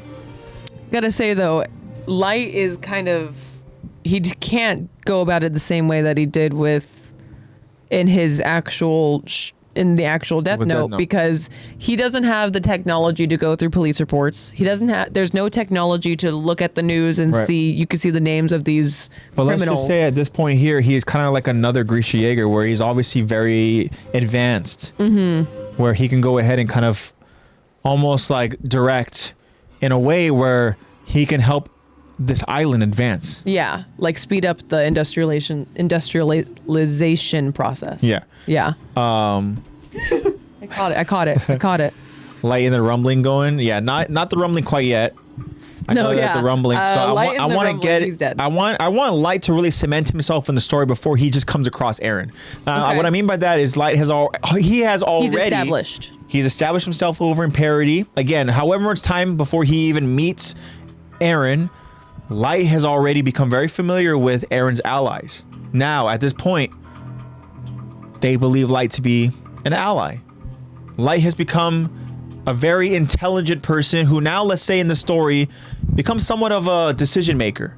Let's say somehow he's earned the trust of, the other high-ranking officials. Okay. Let's say somehow Hanji, the commander of the scouts, somehow trusts Light. Because That's Light, true, and Light can put on a very charming personality. And let's say somehow Armin himself is even willing to go to the extent of following Light's, whatever his potential ideas are. Yeah. And let's say Light, again, has somehow advanced and industrialized Parody to where next thing you know, they have no choice but to follow this guy. Right? Yeah. So Light is already established, and I want to somehow bring somewhat of a jealousy factor to this. Okay. What I mean by that is Eren needs help. Okay. Obviously, we are aware of the letter. We're of course going to talk about it in season 4, but we're aware that Eren is really kind of gambling with his life here, and he's really hoping that his friends show up. But again, Light is there. And let's say Light is also, you know, familiar with what this person Eren is doing. Yeah. He has to be explained about what he's doing. He has to be explained about this Eren character and how important he is. And he's like processing through this. He's like EREN YEAGER, you say? Yeah. Got it. He's like EREN YEAGER, okay. And he's how powerful? So throughout all this time of Light establishing himself, has How he long done do you any think- killings? How long do you think Eren was away over at Marley? I think he was away for... Correct me if I'm wrong, guys, but I think he was gone for maybe... Just to put it into perspective as far as how long I Light want to has say been. around 6 months. Okay. So that's how long Light has been over at Parody. Okay. And he has established himself to go ahead and be a very popular figure. Because we Has know he that done Light any likes to be in the killings during spotlight. this time? And I will say, Light has. But hasn't gotten caught. Or Much like Kira, people Island of Parody they're not really onto Light per se. Yeah, they're not really Because onto Light hasn't done anything to really kind of warrant the suspicion, because they've kind of just been more so like just He would also take that same role normal where killing. he's in with... He's like with the military police, or with the, you know, with actually those, I don't want to say legislative, but those powers that would go after someone like Kira, which is the same thing that he did in anime. Let me go ahead and again in the story, let me put into perspective how powerful Light is at this time. Light has built a trust from such powerful figures like Hanji, like Armin, and even Levi's kind of like, not to the point where he fully trusts him, but he's kind of like, you know, willing to go ahead and allow Light to go ahead and work alongside Hanji. We know that Levi is very protective of his allies. Obviously, but yeah. Levi's kind of out of it. Levi's like, you know, whatever. Yeah, this you guy know? is, okay, he's got ideas, but okay. And Levi just does Levi, but he trusts Light enough to allow Hanji to work alongside Light. It's not like Light is like whipping out ODM gear and fighting alongside them with Titans anytime soon. He's not a scout. No. However, 6 months. He's simply the guy in the chair, or he wants to be, I guess. But again, to put into perspective here, Queen Historia trusts Light. So he's like almost like a high-ranking official, almost, or trusted as that. Yeah. Let's just say that he's proved enough in 6 months to go ahead and be like, you know, a visionary.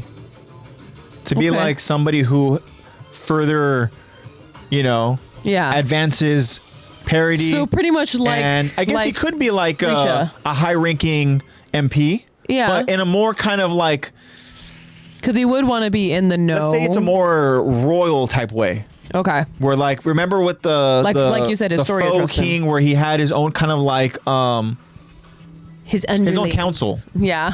You know, let's say that Light is the council. You know what? That makes sense. Like Light has already proven and he's done enough just in the 6 months. And while Eren is gone, you know, doing his own, you know, selfish kind of agenda. Yeah. Right? That, you know, Light is right there kind of making decision making. He's part of the decision making. And, you know, hey, even Light himself now is curious about this EREN YEAGER character. But Light is not going to participate in the Marley That expedition extraction. Yeah. He's going to wait till Eren comes back to Parody. And then he could just... What happens when Eren came back?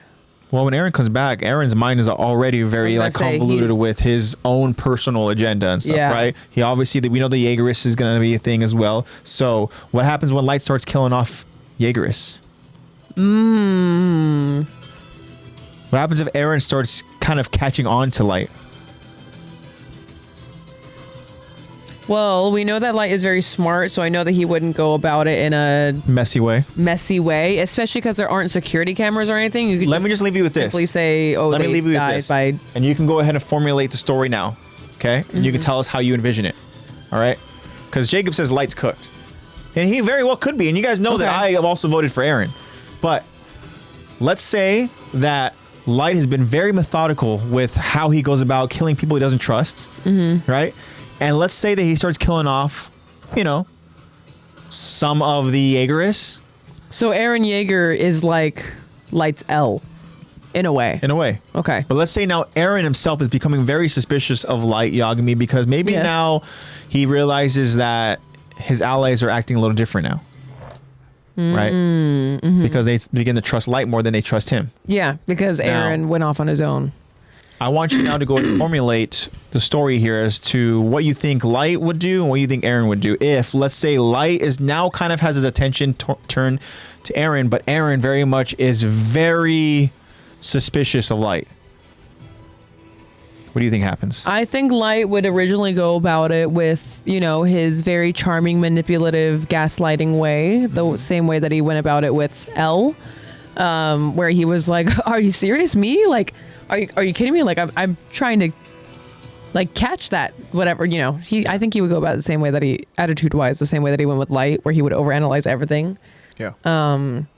And would Eren know, see through his lies? I don't know, because Eren's a pretty smart guy too, but I don't think he's as smart as Light. So Let's just say at this point, while Eren is not necessarily completely on to him, however, Eren is able to go ahead and kind of like process in Attack on Titan, where he's able to really understand a lot, whether it's past and future stuff, right? yeah, Somehow he's able to really kind of understand and know that Light is the reason behind. He just doesn't know how. okay.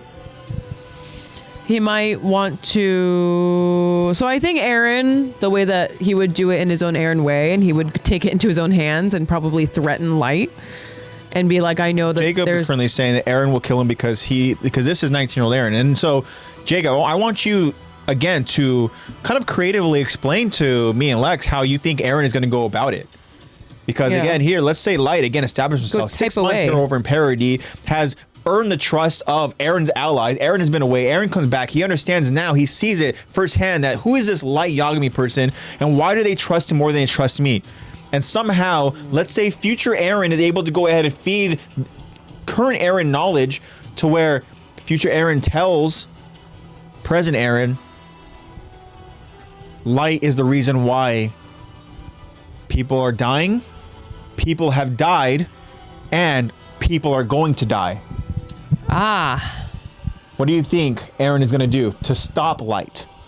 And do you think now with Light is a very observant person. is Ryuk just hanging out throughout all this? I think Ryuk is also just kind of trying to enjoy this Yeah, he's just like, this is so much new fun. world, you know? I don't think he's really enjoying the lack of These Titan apples. things are really weird. Yeah, But also remember, in this time period here, Titans aren't necessarily a thing that's over in true. Parody. You don't really see them. So the Titans we only are I familiar mean, with you know are that gonna they've been be- talked about, because if he's Yeah. hanging out with that, He has been very much explained about what has happened. You know, the adventures. he knows what this world. He knows what is What going it's on in this capable of. universe. Yeah, Yeah. So again, got it. Light being very observant and being very intelligent, he understands there's something off with Eren. And while they were explaining to Light that Eren is essentially kind of like, you know, humanity's savior, Light doesn't see it that way.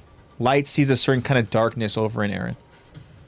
And perhaps he even sees, again, like kind of like that that foe, that somebody who is, a potential threat to him. Yeah, like a threat. Exactly. But he understands that if he just goes out there and abruptly kills Eren, then it's also going to bring attention to, or it can go ahead and let's say it can start a whole big issue that Light isn't necessarily ready for. He understands the importance of Eren, thus he's not willing to right now, and this could be his way of dying.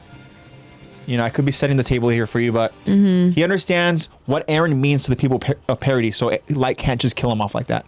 Yes, true. So do you think that is his downfall? Or do you think that Eren capitalizes on, kind of just his initial gut feeling? And again, that gut feeling could just be being fed information. But, again, just kind of formulate this conclusion of this plot line here where Zach himself says... you're going to have to read this one. Yeah. Do you want me to go in and read it? Yeah. Okay. Zach says, if Eren kind of knows the people... Hold on. Okay. If Eren kind of knows that people started dying unexplained shortly before and continued after Light showed up, he might be able to piece it together in time. Yeah. Okay. Again, this is where Eren starts to go ahead and kind of grow those suspicions, but then somehow whatever information, how he gets fed information, hey, all of a sudden he understands, he learns that, past, future, and present experiences, that Light is the reason behind everything. Okay. Jacob says, get Flock in there and Flock will kill that son of a you-know-what, Eren. Eren has a goal and he will do anything to achieve that. Interesting. He did the rumbling, and if you want to say that's a bad thing, it can be, but I think it was a good thing anyway. Any version of Eren would end him. He's God. And Zach says, I feel like Light's objective would be to let him use the rumbling to wipe the population and start his new world by then writing Eren's name in the Death Note. Yeah, that's interesting. I like that story there. Zach, you're onto something really, really nice here. Let's say that Light allows Eren to go ahead and follow through with his plan, but Light knows that once the plan is completed... Yeah, once the rumbling is done... The only objective in my way now is Eren. And then he can start his new world. What if Light wrote it in the Death Note for Mikasa to go ahead and be the one? Oh my God. What if the whole Attack on Titan story is just written by Light? By Light. And Light in real life is Hajime Isayama. Yeah, Isayama. That would be crazy. Wow. Zach, you just unlocked something here. Yeah, you really did. You just unlocked like a whole paradox of this. I like that, Zach. I like that. Honestly, that I can definitely see that once Light is kind of like gauging and he understands this is what Eren's plan is. Okay, interesting here. Let's kind of see how this plays out. I think that would be really cool. But Zach, with Eren having that plan, but also kind of, being very weary of Light, does Eren just kind of turn a blind eye to Light Yagami, or does he deal with Light first? How impactful is Light to Eren Yeager? Is he even a threat? I feel like once Eren comes back, Light's just killing, Can we understand that Eren at this point, he understands that all these people that are currently right now, with the exception of his friends, meaning really just Armin and Mikasa, they're all just kind of like pawns. They're going to die anyways. In his mind, they're all going to die anyways. And so does Eren really why would he care if people are unexpectedly dying? Certain people just unexpectedly dying? Yeah, I don't. And even if he understands that Light is the reason behind it, is he really going to go ahead and prevent that? What if he tries to team up with him? What if there is a team up? What if they try to team up? Well, you know what? Both of their egos are too big. They couldn't do it. Both of their egos are way too big. I think that is something that maybe one or the other might try to manipulate. Yeah, I'd be like, no, we could team up. We could be amazing. And then the other one would agree, thinking like, I'll manipulate him. But the other one was like, my goal was manipulating him. Like, what if somehow at this point, as Eren is able to go ahead and kind of talk to people through the paths, he talks to Light Yagami, but Light's not Eldian though, so it wouldn't work out. Yeah, Aren't only the people in the paths, aren't they only Eldians? Yeah. Yeah, That the wouldn't work only out. ones in the paths are aliens. That's Interesting. true. There's always some sort of plot twist here. Zach says, well, he would have to, because if Light were to survive the rumbling, it would leave Light in charge of the world. He sacrificed for his friends. What he did becomes meaningless. Yeah, what he did becomes. Oh, okay. So, yeah. So the questions are: would Eren even care if people started unexpectedly dying? Yeah. Would he even care? Because in his mind, they're gonna die anyways. And would the moment that Eren comes back, would Light kind of start backing off? Would he continue? Would he go harder? Yeah, I can see Light potentially. Because I could as definitely. Zach kind of alluded to. Exactly. Seeing. I could see Light him just as taking him a step back and seeing how being this like, I'll plays take out. this. I'll play the And long game. The moment he feels threatened, I think, is when Light will act. But if he understands he's over in Parody and he sees that Parody is going to be the one place that survives, I think Light's going to be like, okay, this is very interesting. And I think even Ryuk's going to be like excited to go ahead and see how far this goes too. Oh. Is it now? Yeah. Lex, if you want, you can go ahead and you can allow it if it's. Oh, I wonder what Zach is cooking up. Okay. There we go. It's been allowed. All right. What did Zach say? Their views on the world would have to differ too much, but TBH, I feel like Eren would love it if Light said, I kill bad people by writing their name in a book. Ah, okay. Yeah. Yeah, if Light just came clean and was just like, yeah, this is what I do. This is an interesting question too, Babbitt says, does the DeathNote run out of pages or is it infinite?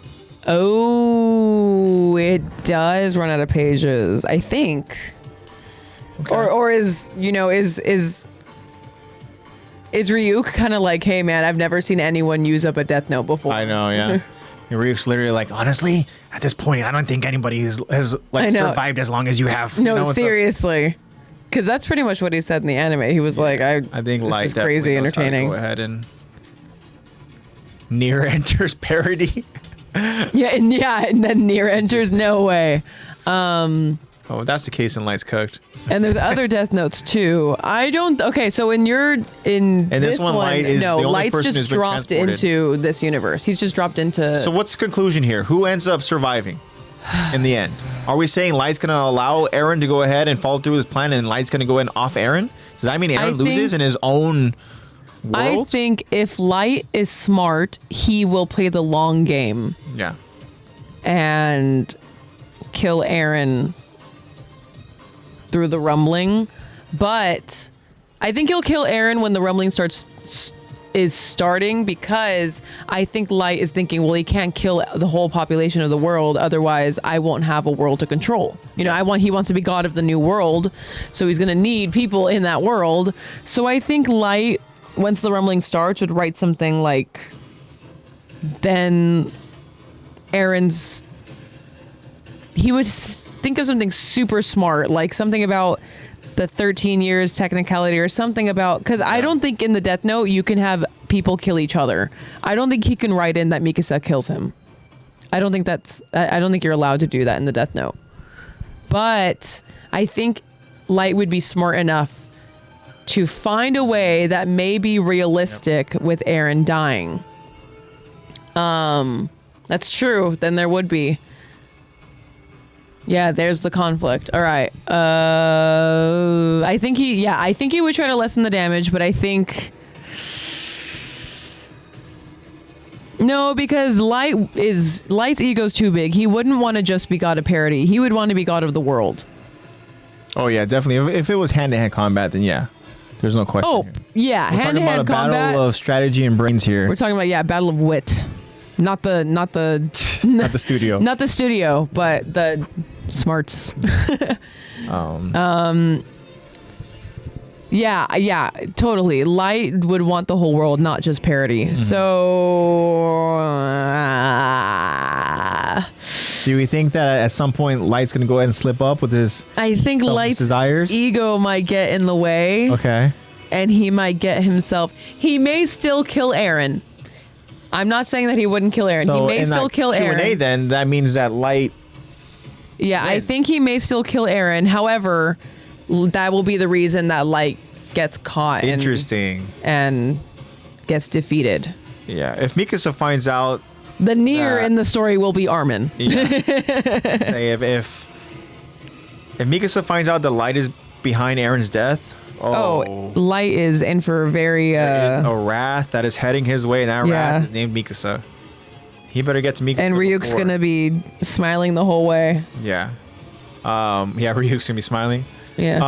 Okay, I felt like he would start to lose his grasp the closer the rumbling came, and then the others in the group would stop him. Yeah. I think that the rumbling might be something that would be very alarming and very like that's much of a shock factor for Light because that's something Light has never seen before. Yes, definitely. Point, I don't think that he hasn't really experienced. He's never experienced Titans. Yeah. All he does is he's just been told. And even then, I don't know how Light would be able to handle the infiltration of parody by the Marleyan Titans. I was gonna say, yeah, because if he is playing the long game, then he sees Eren transform and beat the shit out of Rhina. Yeah, and he sees Zeke, he sees Armin, he sees all of the Porco, the wine transformations. So that could be another. However, what if this all ends because Light accidentally drank the wine because he's with those officials that just get drunk? What if that's how Light dies? What if he accidentally drinks wine and now we have a Light Titan? And literally as he's about to go ahead and sip the wine, all of a sudden Ryuk is even just like yeah, Ryuk starts laughing. And it's not even Eren that kills him. That's literally like a perfect it's Zeke. Yeah, that's literally perfect. That would be such a okay. My God. I'm gonna say Eren wins, but not on Eren's behalf. Zeke wins because it's his final fluid. Again though, there is that one like almost like it's like the plot twist thing is that like Titans become Titans because the people that turned into Titans are Eldians. We don't know if that doesn't apply to Light. That's true. He probably won't turn because he's not an Eldian. He probably wouldn't turn. Now, do we think that if then he wouldn't turn and then people would be like, what? Yeah. You drink from this too. And that would tip him off. Now, however, if Light becomes aware that in order to become a Titan, this is what you have to do, would Light go to that extent? Probably not, right? No, because he can't turn into a Titan. Oh, yeah, you're right. There's that plot twist again. Yeah, he can't turn into a Titan. Interesting. The long game is a difficult game to play. And I think that Light might go ahead and kind of show his cards, and I think that could be his downfall over in the universe of AOT. So I'm going to go ahead and say that in order for Light to succeed, there has to be so many things There's a lot of elements that need to go like just they have to go ahead and benefit him. And I think that there's just too many things that don't benefit him in Attack on Titan. How is Light getting all of his information? Because before he got it pretty much all through either being in the task force or actually having the files himself. I'm guessing it will not be in the task. I don't know, actually. He might be a highly regarded MP. But I say for me, I think that he gets his information by earning the trust from such individuals like Hanji. Yeah, but if he's constantly asking about stuff, no, he's smarter than that. Never mind. And also from Historia, I think that he's just able to go ahead and really just get in cozy with such high rankings with like also Nile Doc, the MP, yeah, Commander. And I like this other idea that Zach poses. If Light were to kill a Titan warrior, he says that if Light were to do that, that's what would tip off the others that there is a traitor. If Light does kill, like let's say for example, Light, ends up killing Peak or something, and then there's a question of like, how did she die? Yeah, and then the question of her Titan got stolen. Eren who stole the Titan? Start really thinking like, what the hell just happened? Yeah, like who stole the Titan? Now what? Because now it has to be given to someone randomly. That's not how it happens. How did this happen? True, because Eren has seen all of these timelines and he's like, this is not in the timeline. Something is wrong. He goes, there's something wrong. The only thing I can think of that's wrong is one person who has just randomly showed up. That's Who got to is be this him. Light person? That's the anomaly.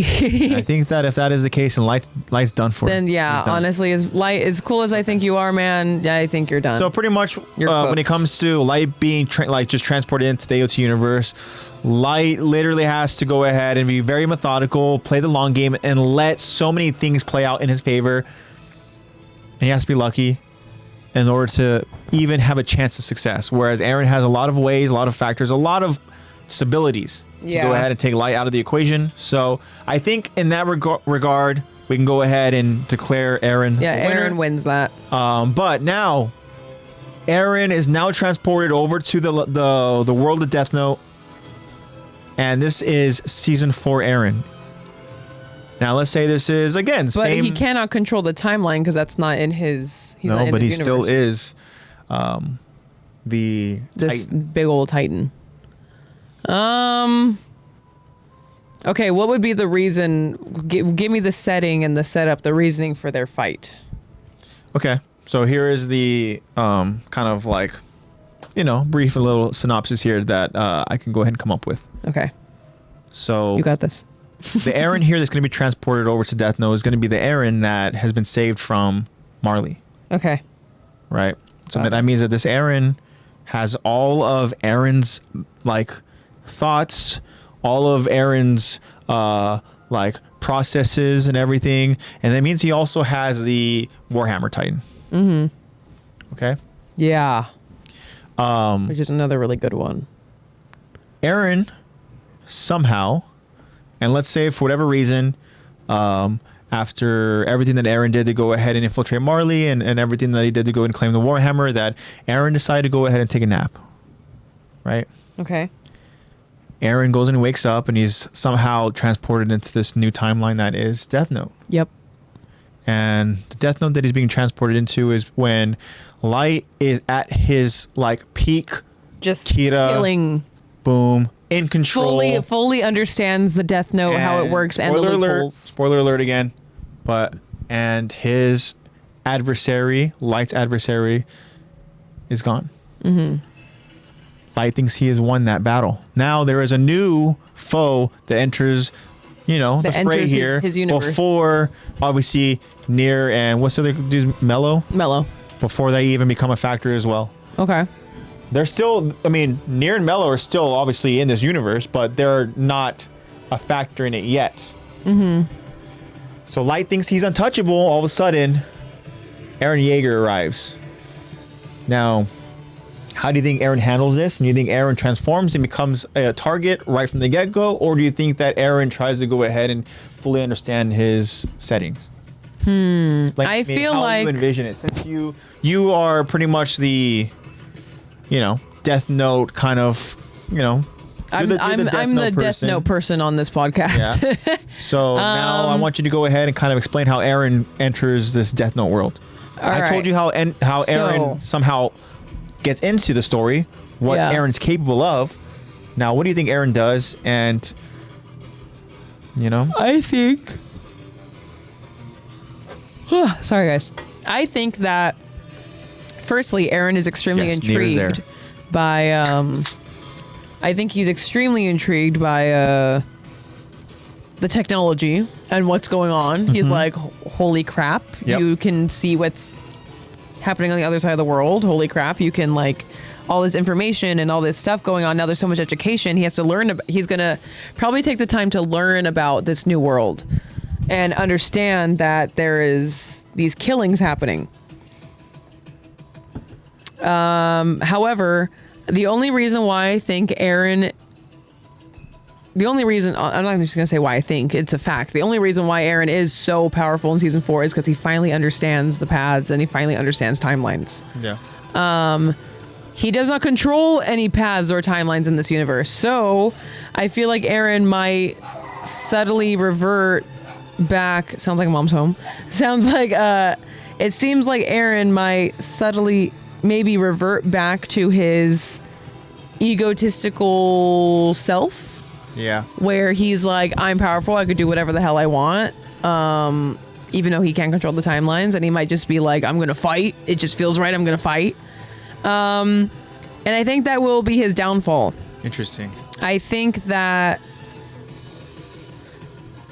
he would try to. I don't know. I don't even know if he would figure out who Light is. I think he would just think the same. Like, I need to figure out who this Kita person is. And I don't know if he would find out that it's Light. I think Light would just be like, oh, cool, another. I don't think, Light honestly. would find out more about Eren than Eren finds out more about Light. I honestly think that Eren won't even get a chance to transform and fight because I think that Light would just be like, another obstacle. Well, let me just. But how do you think Light becomes aware of Eren? I think that it's through maybe Eren is as desperate as going to the actual task force, going to the actual police and being like, I want to be in this. I want to figure out who this is because I have a power that I can kill him. I have these powers that Interesting. if we find out who he is, I can definitely apprehend him. And, then the task force, the military. If he goes out there, he's essentially just like putting himself on a plane, ringing a dinner bell. Yeah, pretty much. And I think that Eren is dumb enough to do that when he doesn't have foresight. So, not in his universe, I think Eren is cooked. Interesting. I think Eren is so dead. Yeah. I think that Light's going to be like, how do I kill this guy the least, conspicuous way as possible? And he's going to write it so that, Eren rampages or something and that the military end up killing him or something. I was going to say, do you think that Eren, how would he kill him? Does Eren just have a sudden heart attack? No, I think that that's too obvious that it would be Kita. I think that Light would actually want to make it as inconspicuous as possible. Like how we did with other members of the task force that maybe got in the way. So I think he would. Yeah, I think he would make it so that it seems like some kind of accident. What if Light doesn't know how to kill a Titan? What if he thinks he can kill Eren? All of a sudden, Eren starts regenerating and healing. Oh, yeah. Well, it depends. If Light goes after it, he's like, oh, he turned to a Titan and got a rampage, then Eren wouldn't die. Because when he's a Titan, obviously you gotta actually take the person out inside and eat him. Yeah. And kill him. And he would know that. He'd just be like, oh, they shot him in the heart and he's dead. Yeah. But that's not, Titans don't have hearts, dude. Yeah. So I think that after that, he'd be like, can this dude not die? Let me keep him around for a little longer. I'm very interested in this. Yeah. And Ryuk's like, in the background. He's like, oh, this Eren character's pretty interesting. I know. With his wheezy, raspy laugh. I think he's gonna have to end up. Maybe he could do spoiler. Maybe this is a huge Death Note spoiler. Maybe he can do like he did with L and make it kind of this freak thing where somehow Kita knows who. Somehow they make it seem like, oh, Kita infiltrated and got him. And, he's dying in Light's arms like, I was so loyal to you. And actually he's, whatever. He gets Misa to do some dirty work or something again. Man, what if Eren just shows up and just literally takes everything that Light worked for? What if all of a sudden he's takes the girl? Well, somehow gets the Death Note. Girl-wise, the only reason why Light likes Misa is because she has Eren looks at Misa and is like, you remind me of a queen. Yeah. Back over in my world, we have a queen, Astoria. What's your name? And she's like... And then she starts talking. He's like, she's an idiot. Never mind. But at least she's cute. She's getting the ick because he reeks. He hasn't showered. I know. No, seriously. He would be so baffled by the concept of bathing. Yeah. He's like, you have to do that every day? So everyone at home, what did we learn today? We learned that Eren embodies Light in his universe and in Light's. No, I think that... I think Light wins in his universe. I think Eren wins in his universe. Not much but similar fashion, Light has to really fully understand how to take out Eren, whereas if he just really goes out there and tries to just take out the threat like he would, like Kita would, and you know, Eren doesn't die, well then he's gonna think that maybe, like, what the fuck's up? What's wrong with this dude? Why isn't he dying? Yeah, why isn't he dying? What's happening? And also, Eren's gonna be wondering why, like, who's doing this to me? Yeah, he's gonna be like, why am I constantly Like, getting I'm not in control now like, of my own body. ran or what? over and I mean, interesting. But I think that what we have learned is that the advantage goes to the person who is in their own universe. yeah, because that's how powerful these characters are. Yeah. They have worked so hard to go ahead and claim power in their own universes that I think that neither one of them wants to go ahead and release any of that power. Therefore, they'd be very methodical Ergo, with it. the other person is dead. Yeah, pretty much. Which means that the other person has a lot of uphill fighting. Yeah.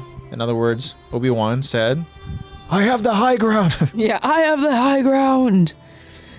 So that's what we learned. Interesting. All right.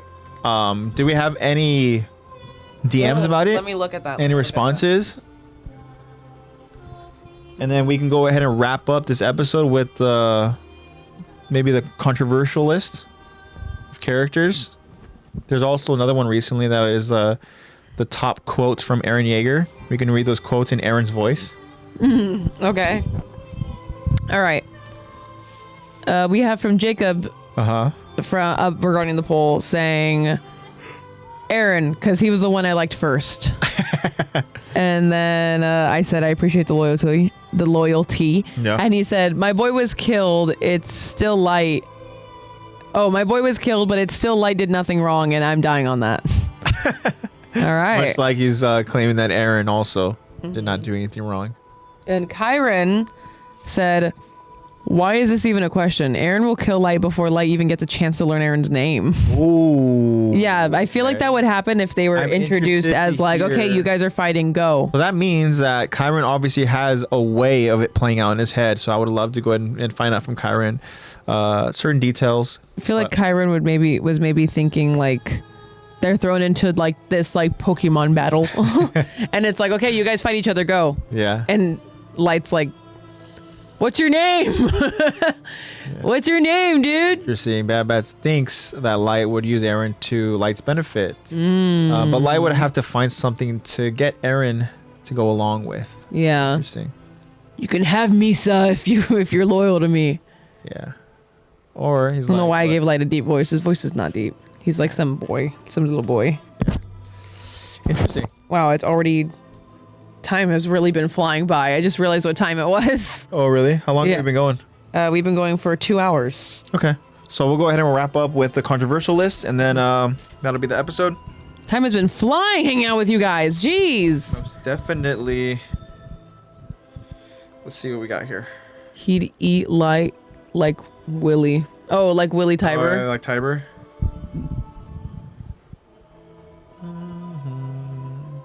All right, so we have Attack on Titan's 20 most controversial characters that are ranked, and we'll go to this. This is an article that was published a day ago. This is on CBR, and These are just Attack on Titan characters. yes. Okay. Interesting. So this is. It has moments, and I don't know if this is necessarily by characters, but maybe it is. But for starters, number 20 is, it says Irvin's final sacrifice is considered foolish by some characters. Ooh, okay, so Irvin is controversial because of his final sacrifice. I can very quickly read it, but it says being a leader is often a less glamorous position, and it's a lot easier to turn these figureheads into scapegoats whenever something goes wrong. This is part of the problem that Irvin faces, explaining why he's subject to a lot more criticism than he deserves. His mode of leadership has often led soldiers to their deaths, including a significant time when he used soldiers as bait for the female Titan. Irvin is a brave leader, and his final sacrifice, while considered foolish by some, is one of the most touching moments in the series. He leads great soldiers on a suicide charge against the Beast Titan because of his motivation to get to the basement.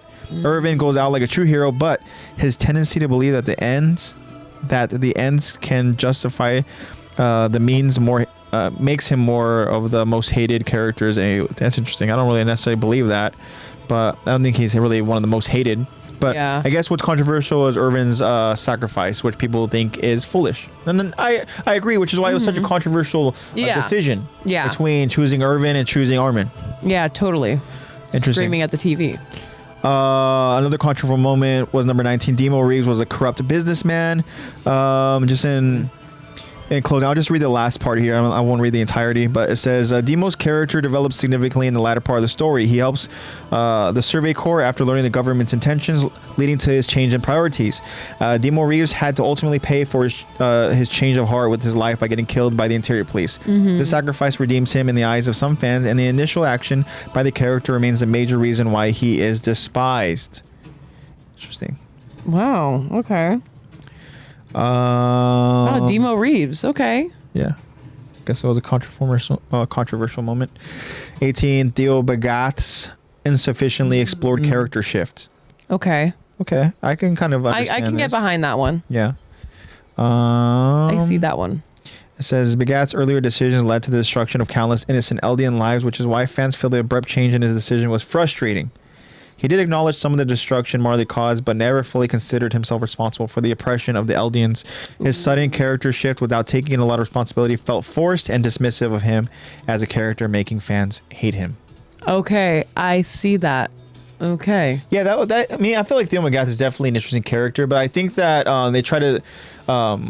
we talked about with the series how there's a lot of it has to do with perspective, and I think that in ways they try to make him and perceive him to be almost like Parody's version of like Commandant Sadis as his former commander, and obviously we see at the end with Theo Magath and Commandant Keith Sadis and their story and how they kind of cross paths and everything, and so maybe there is a similarity, but I will say it did feel a little rushed with Theo Magath. A little bit, yeah. Yeah.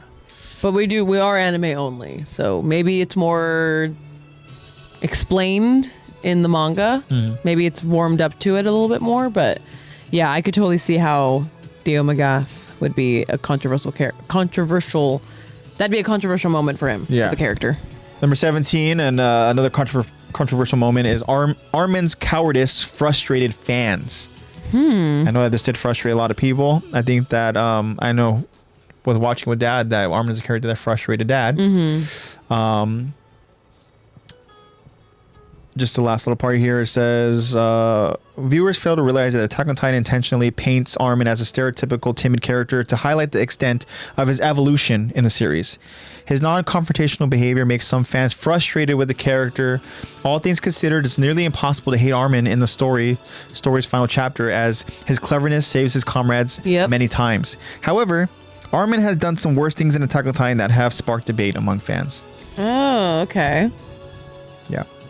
Another controversial moment is Porco Galliard's lack of depth and development. Oh, okay, I see. Now, this one I can understand because it seems like Porco is just kind of like There's a lot of potential there as a character. He's a character that holds on to obviously his brother's death, spoiler alert, of course, and he doesn't really grow from it. Yeah. He has a lot of resentment, and he holds on to that resentment, and it seems like every time he comes across Rhino or whatever, he always reminds him that he was never worthy, and blah, blah, blah, and so on and so forth. It says Porco's involvement in the death of Sasha creates a negative reaction to his character. This was one of the significant events that led to some fans despising his character. Even Porco's motives are not as exciting for fans to invest in the character. His plot for revenge always revolves around superiority, coming off as petty. All of this leads to a character fans find hard to empathize with. I understand that. Okay. Top 15 here. 15, Mikasa's obsession with Eren rubbed a few fans the wrong way. Interesting. I think this is another moment too where I think it could be really kind of irritating. I mean, maybe it is a controversial decision for Mikasa as a strong character to constantly always worry about Eren. Yeah, that was her own safety a little annoying. Yeah, Jake goes, "Oh yeah, throw Gabi in the ocean." Yeah. So excited to voice her. Aren't you guys so excited to hear me voice Gabi? Yeah. This says, what some fans view as enduring loyalty, others regard as an unhealthy obsession. Because she's an excellent soldier, she could have honored Eren's memory more by killing as many Titans as possible, rather than turning into a martyr because of her own inexplicable feelings for him. Her world solely revolves around Eren, limits her trait as a character. Yeah, I feel like definitely there's potential there for Mikasa to really... be a very, She would be a very strong, independent character, but Yeah. her weakness was always her loyalty to Eren. Yep. Undying loyalty. But there's layers to that because we understand why. Yes, yes. 14, Hanji's wacky personality can be occasionally grating. Okay. Says Hanji experiments on the Titans also they seem disturbing to some fans as they are aware of the Titans' human origin. That said, Hanji's ability to appreciate the similar aspects of life represents an element of earnest humanity in Attack on Titan. Furthermore, their sacrifice in the last few chapters is unquestionably one of the most iconic moments in the story. But some fans think their sacrifice at the end was heroic and is one of the reasons why Hanji is the best character in Attack on Titan. Can't understand that. But what was the issue here? It says Hanji's hyperactive demeanor, disregard for rules, regulations, and when it comes to the capture of the Titans, and overall quirky nature is seen by many fans as a slapdash attempt at injecting humor into a largely morbid series. Making them such a lighthearted character might be essential to the overall narrative, but it most certainly annoyed some of the fan base. It says their obsession with the Titans can sometimes seem a little bit too much when fans think about the trauma that characters have gone through in that moment. So I guess that's where the controversial was. I don't know. Counterpoint, what if that's literally just Hanji? Yeah. What if that's just Hanji's personality? Yeah. 13. And we love her for it. Is what's controversial, and number 13 is Connie's repetitive personality alienated a sizable fraction of the fandom. This says he was the most average character that Attack on Titan had to offer. Really? The biggest problem with Connie is that he's just a character who struggles to stand out. He barely gets any screen time and has repetitive personality that alienates a sizable fraction of the fandom. Connie isn't part of the main trio, nor is he a courageous fighter. He is extremely ordinary and is the comic relief, even during times when it is unnecessary. His character lacks any development or significant contribution to the main story. Says Connie also is not exceptionally charming, and his backstory comes off as annoying. He spends the bulk of his he spends the bulk of his later character arc whining about his Titan mother, which makes sense, but only from his limited perspective. A controversial move was when he considered offering the young warrior candidate as food to his Titan mother. Connie's out-of-character move of temporarily siding with the Jaegerists was extremely annoying to some fans. Connie merely exists as one of the most average characters that Attack on Titan has to offer. However, some fans also appreciate his loyalty to his friends and family, where Connie proves to be one of the best characters in Attack on Titan. All right, I see where they're coming from. However, counterpoint, which is going to go to all of these characters on the list. Counterpoint is, where's your fun? Where's your whimsy? You're being a little too critical. I mean, I do get it. It does get kind of annoying because sometimes it does feel like Connie's just there as comedic relief. Yeah. Instead of actually having a strong plot point to him. So I can understand. Okay. I can understand that. Where they're coming from. Number 12, I definitely agree with, and this says Ymir, and I would refer to as the cadet and Jaw Titan Ymir. Yeah. Says Ymir's betrayal is deemed repugnant by many fans. Yeah. Says much like Annie, Ymir is exposed as a traitor when she reveals her status as the Jaw Titan. This apparent betrayal is deemed even more repugnant in the context of all the love and affection she received upon joining the Survey Corps. Ymir was a complex character, and her decision to side with Reina and Bertold was seen as a big betrayal, especially because of the bond she formed with some of her comrades, especially Historia. Yeah, duh. Ymir ends up saving... We will argue about this. Yes. Till we die. Ymir ends up saving Crystal's life at Utgard Castle, but then does a total 180 and sides with Reina and Bertold when they decide to capture Eren. Her shifting allegiances kept fans on the edge of their seats as they could never be sure whose side she was on. At the same time, fans certainly felt a pang of pity when Ymir was captured, taken to Marley, and fed to Porco, so he could inherit the Jaw Titan from her. Yeah. Yeah, that's one where I still don't understand. But, I mean, I guess it was really just for the sake of her feeling guilty about, I don't know. Yeah, she made a dumb decision and paid consequences. Yeah. All right, let's get through this list. Number 11 says Annie was disliked by many viewers from the very beginning. Okay. Since Annie was disliked by many from the get-go, as a spy, she successfully maintains her disguise for several years by blending in and not arousing any suspicion from her comrades. She betrayed the trust of her comrades, and her actions as a female Titan, killing various other Survey Corps members, shocked fans. Yeah. However, her standoffish nature has the opposite result, explaining why so many cadets in her own group resent her for her alleged arrogance. Okay. Annie's actions that fans cannot forgive is the death of multiple of Levi's elite squad members, many of whom were fan favorites. Yeah. Her deeply traumatic past is saddening, but she's not the only person to undergo loss and suffering in Attack on Titan. She even decides to abandon the final mission, but ultimately chooses to help the gang bring Eren's founding Titan down once and for all. However, some fans feel it was too late for her redemption, as her actions had already betrayed fans' trust in the character. Okay. I see where they're coming from there. Okay. This is a character that we haven't heard in a little while. Captain Kits has zero likability or redeeming qualities. Okay. All right. Poor guy. And this is number 10. I'm getting the top 10 list here. It says Kits is one of those characters who has zero likable or redeeming qualities. He's crass, loud, and has a huge ego and lets his emotions guide his decision making. If that's not bad enough, Kits is an abject coward. Yeah. He orders his subordinates to fire an Eren armed Mikasa without even considering the ramifications of his actions. Kits often made decisions out of fear and emotion. Kits is reckless, has no rational decision-making skills, and shows no consideration for the lives of other people. He maintains his sense of self-importance, and this quality irritates fans.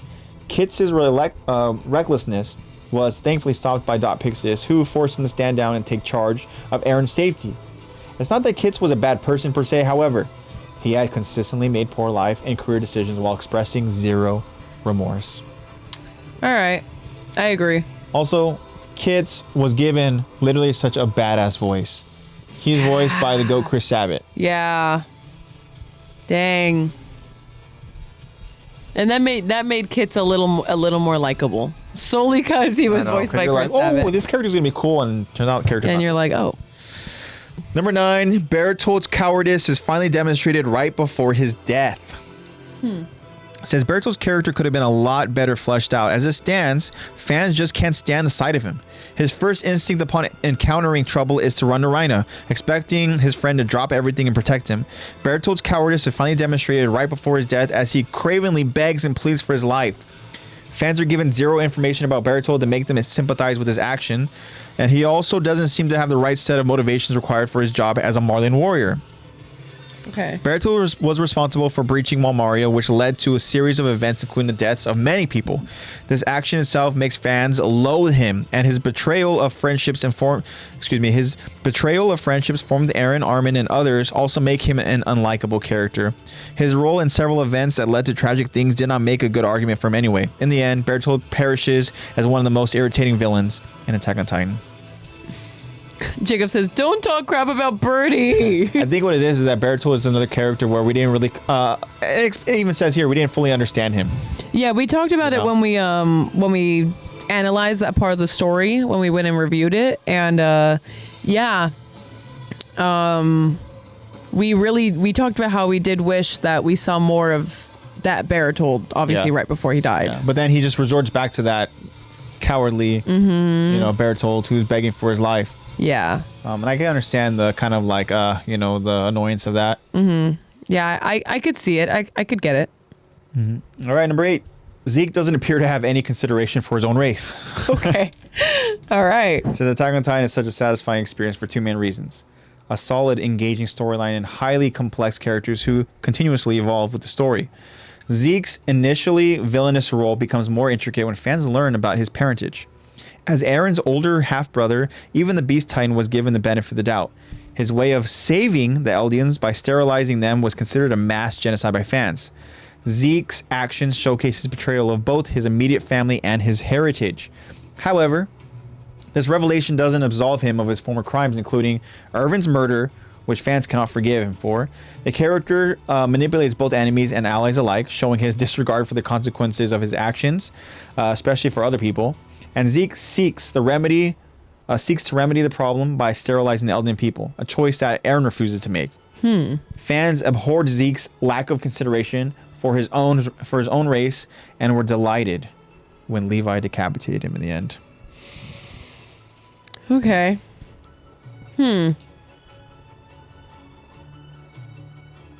Yeah, Zeke is I guess he kind of like wavers a little bit. Yeah, Also, I actually it's really annoying. I really do like the way that Zeke ended as a character.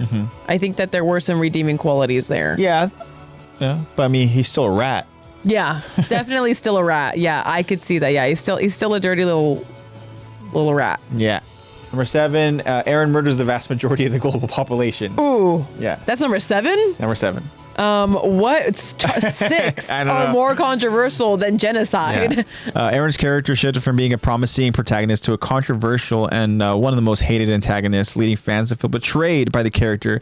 Not only does Eren murder over 80% of the global population, but he essentially forces Armin and Mikasa to clean up his apocalyptic mess. As a direct result of Eren's actions, his friends probably have to spend the rest of their lives trying to foster a sense of peace and harmony between Parody and the rest of the world. Yeah. Eren betrayed his friends, and his shift from protecting humanity to becoming its biggest threat felt like a betrayal of the character's core values. His hot-headed nature is a classic shonen protagonist trope. The Rumbling killed thousands of innocent civilians, and he also used his founding Titan powers to manipulate the memories of the Eldians. Fans felt Eren's ultimate decision triggered a lot of hatred for him, making him one of the most controversial protagonists in anime history. Throughout the series, Eren made some questionable choices that made his character complex, leading to debate among fans about his motives. I completely agree, but I do not agree with the placement. I feel like that should be like in the top 3 at least. Jacob's just like, no, he's good, okay? He did nothing wrong. He did nothing the right wrong. thing. He did the right thing. When we said that Zeke's a rat, he said no, he's a monkey. True. He said he was sorry. Yeah. All right, number 6. It is Yelena, right? Mm-hmm. I always think it's like Yelena, but that's for like That's the Black Widow's sister. Yelena is responsible for starting an anti-Marleyan movement. This is some very dangerous individuals enter Attack on Titan's endgame, especially humans with zealous and radical ideals. Yelena is responsible for starting an anti-Marleyan movement composed entirely of yes men who treat her words like the holy gospel. She exhibits no regret while executing those who oppose her wishes or interrupts Zeke's grand plan. Yelena's unwavering conviction towards her cause is what made her terrifying. She would go to any length to support Zeke's plans, be it mass genocide or sterilizing the Eldians. Yeah. Yelena supported Zeke's disturbing and dangerous plan blindly. Yelena is a determined revolutionary with Marleyan roots, but she promptly abandons her heritage in favor of following Zeke. She manipulated the Parody military, which angered fans of the characters. Her betrayal and untrustworthy behavior toward her own people led to some of the most defining acts of the final arc in AOT. This made Yelena a lightning rod for fans' hatred. However, some fans do appreciate her character that took forward the plot. Yeah. I did appreciate her character as a plot point, but I am also biased because I just like when tall women are animated. So. Yeah. All right, top 5. Here we go. Rod Rice is selfish and manipulative. Yeah, you don't even have to say more. That one's clear. Yep. It says Rod's priority is to maintain the power of his family and their control over the wall, for which he would go to any lengths. He had another substitute hiding behind the scenes instead of taking responsibility for humankind. Rod has zero courage as he lets others take the fall for him to remain safe. He was selfish to the point that he abandoned Historia, his daughter, and her mother, leading her to live a traumatic childhood. When it was decided by the authorities that Historia and her mother should be eliminated, Rod did not do anything to prevent the death of Historia's mother.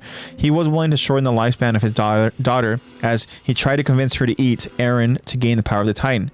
Rod did not hesitate to put that burden on his own blood and ended up licking the blood of the Titan to gain power. He was interested in maintaining his power and status quo no matter who suffered on the way. Interesting. Yeah, fuck that guy. Yeah. Speaking of fuck that guy, number 4. Gross is the most reviled character in AOT. Oh, yeah. Says Major Gross's sadistic nature, especially towards the Eldians, made him a hated character among fans. He had no compassion for others and went far enough to feed Faye Yeager, Grisha's sister, to the dogs. The character treated the Eldians far from being humans and even involved his sons in his cruel acts. He even attempted to feed Grisha to a Titan and had no remorse for his actions whatsoever. Major Gross represents the worst side of the Marleyans and gets satisfaction in his sadistic ways of causing others pain. His brutal action of torturing Faye set motion to a chain of events which leads to Grisha getting the power of the Attack Titan. She passes it on to Eren, which leads to the entire plot of the show, making Gross a hated and more pivotal character in the anime. Interesting. Yeah, Jacob says, "Oh, F him. Me and all my homies hate Gross." Yeah. But however, number 3 says King Fritz might be the most hated character in AOT. Yeah. So in a sense, it's possible to hold King Fritz of LD responsible for the entire series of catastrophic events that define AOT. Fritz ruled over Eldia hundreds of years ago when he enslaved and exploited Ymir's founding Titan to conquer the world and massacre his enemies. Yeah. He treated her as a path to gaining power and made her his blood mare. And eventually asked his kids to eat their mother to keep the lineage of Titans alive. His actions led to the Titan curse that was upon humanity for almost 2 millennia. Yeah. Countless innocents perished during his reign, including Ymir, who sacrificed her life to save his. King Fritz may not have realized the sheer pain and suffering that would result from his greed, arrogance, and utter shamelessness, but he's the reason that Ymir Fritz spends 18 centuries trapped in a nightmarish limbo. His actions were the starting point of the motion of events that would affect characters thousands of years later. As such, some fans argue that King Fritz might arguably be the most hated character. Jacob, yes, you did call it. I did see it. You did call that King Fritz would be very high up there. You did call it because he said that scene is so gross. Flock getting liked.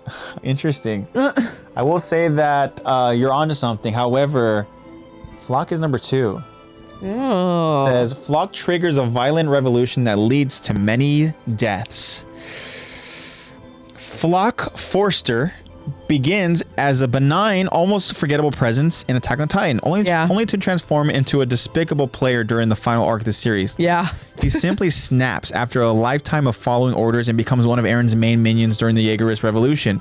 The character completely abandons his oath to the Survey Corps to protect humanity, and his fanatical devotion to Eren's actions were both disturbing and dangerous. Yeah. Flock eventually becomes convinced that Eren's plan for humanity are the only means to achieve peace.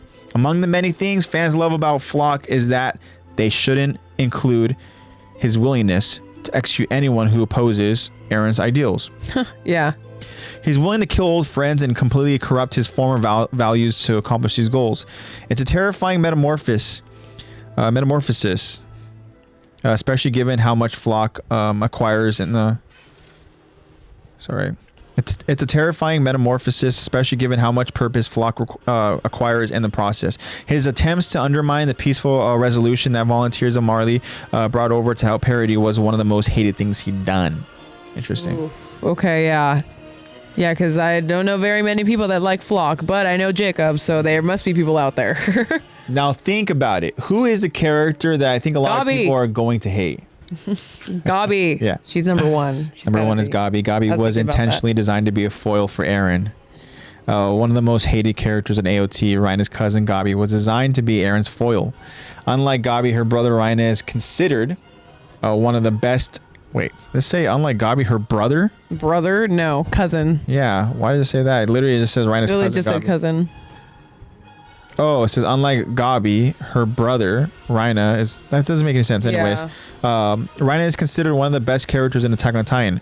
Many fans were not happy with Gabi's bratty, entitled nature as it came off as a more unlikable than originally intended. Mm-hmm. In other words, she's not half as cute as she thinks. Mm-hmm. She is the most controversial and widely disliked by fans for several reasons. The most disliked thing she did was kill Sasha. Who had devoted... if Kyron was here, he'd be screaming.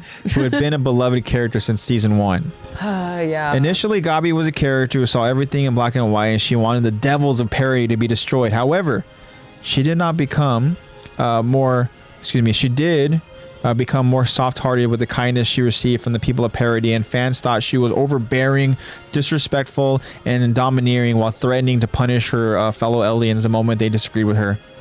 Her terrible attitude and refusal to accept the reality of the world make her an incredibly hated character, making her number 1 on this list. Wow. Interesting. Yeah, I'm not surprised that she's number 1 though. Yeah. I'm not very surprised. Interesting. So Genocide's number 6. Yeah, why is that number 6? And then you have characters like Gross, King Fritz, Flock, Gabi, all more controversial than I do get Genocide. why King Fritz would be. Very, very interesting. Sergeant or whatever, Major Gross. Yeah, Sergeant Major Gross. That's interesting. And you know what? Man, there are some really fucked up characters in Attack on Titan. I will say that. Oh, yeah. But damn. Yeah. All right. I see. I definitely see. I think that, all those moments were definitely controversial. And even then we talked about in their own ways, for sure. Characters and their decision makings and how controversial those were and stuff like that. And there's a lot of them that I definitely agreed with. So, interesting list. And if you guys want to see that list, you can go over on the website is CBR. And all you have to do is just type in CBR Attack on Titan, and it'll take you over to a link or site that will give you any article that is Attack on Titan related. So awesome. I think that's all we got for you guys today. We've already been going for over 2 hours. Thank you for hanging out with us the entire time, Jacob. That is amazing, honestly, man. I wish that Flog did to Sadis happened to Gabi. I want to beat the shit out of Gabi and had like all of the freaking recruits. Yeah, all of them. Interesting. But again, like Lexi said, Jacob, shout out to you. And for anyone else who happened to stick with us the entire time, thank you. Sticking with us. Shout out to any of you listening in the future. Yes. That does help a lot, whether you're on YouTube, Spotify, Google Podcasts, Apple Podcasts. It really does help. Thank you guys. Time flies by listening. Yeah. Exactly. Yeah. Time flies when we're hanging out. Yeah. I didn't realize we'd already gone over 2 hours. Yeah, I didn't realize it either until obviously I was like, oh my God. Yeah. But again, guys, just thank you for all the support, like Lexi said, and again, I want to thank you all again for the very kind birthday messages and the birthday love. I appreciate you guys, and to another year of health to us all, and another year of the podcast, because you guys know we're not gonna be done anytime soon. Yeah, we still got season 4 next part week. Part 1, season 4, part 2, season 4 movie. Yes, we have all of season 4 to go ahead and cover. And we will be beginning our breakdown and our analysis and our discussions next week. There is one more thing that I did want to bring up. I didn't know if you saw. Probably is there gonna be a not. trailer? No, it is. I appreciate that, Jacob. The illustrator for Tokyo Ghoul. Ooh. Drew EREN YEAGER. Interesting. If I could freaking find it. She can find it. Okay, Attack on Titan wiki. That is. What you can find is the link tree over on our Instagram. Good segue. Follow us over on Instagram at Tech Talk Podcast. Link tree is over in the bio. The link has all the platforms we're available on. Like Lexi said, you guys, wherever you guys get your podcast, even if you guys watch it over on YouTube, we're available on there. Jacob says it every single week that we're live. Code Lex. That's right. Over in the link, there is a link that'll send you to an online store. That's right. Called Fandomion. You go ahead and you click that link, you're over at this online store where you're able to just see just a ton of stuff. I'm not even kidding. Like, there is a ton of stuff. Anime stuff, other, very popular pop culture stuff. Even just like, I think, just stylish clothing in general, honestly. But if you see something you like, there's a promo code that we have available to you guys. The promo code that Lexi was able to go ahead and, give us an opportunity to use, and that promo code is Lex. Jacob says, check DM, Lex, I sent it. Oh yeah, I found it right when you sent it. Yeah. Awesome. Damn. Isn't that kind of cool? I really do like that style. Eren looked pretty freaking fierce. Yeah. Is that why Jacob said Kaneki versus Eren? It's gotta be why. The next poll question. I'm kidding. I know. But respectfully, Kaneki, you're dead, dude. Yeah. Sorry. But yeah, guys, go ahead and use that code Lex for 10% off for you guys' purchase order if you guys find something you like over at the Fandomion online store. And again, that link is available over in the link tree. You guys are awesome. You know, I can't say it enough. You guys mean the world to us. The podcast is not the same without you guys. Oh, definitely. So, the podcast is not the podcast without you guys. Exactly. So, you know, follow along with us over in this journey. The next thing we're going to be focusing on, like I said, is season 4 next week. We'll be back here over the same time. And Zach should be here with us as well. We need somebody Wish to go him ahead well. and voice Gabi. So I haven't decided if Gabi's going to be you or Zach. Yeah, I think we should have Zach do it. No. I like how you're automatically like, it's not me. Definitely not me. But yeah, Zach, get better, my friend, and we'll see you next week. And you know, of course, like I said, wishing you well. And yeah, guys, this was a fun episode. It was cool to go ahead and just kind of chat up with you guys. Thanks for hanging out with us. And yeah, this is OVA number 14. And yeah, in closing, you guys are awesome. I love you guys so much. Stay safe. Spread the love and positivity. And I'll see you guys next week. All right, guys. That's all I got for you. Lexi's going to have to go ahead and she's going to have to end it this time. Yeah. So I'm going to get personal with you guys. All right. We'll get right here. You know where to go and click?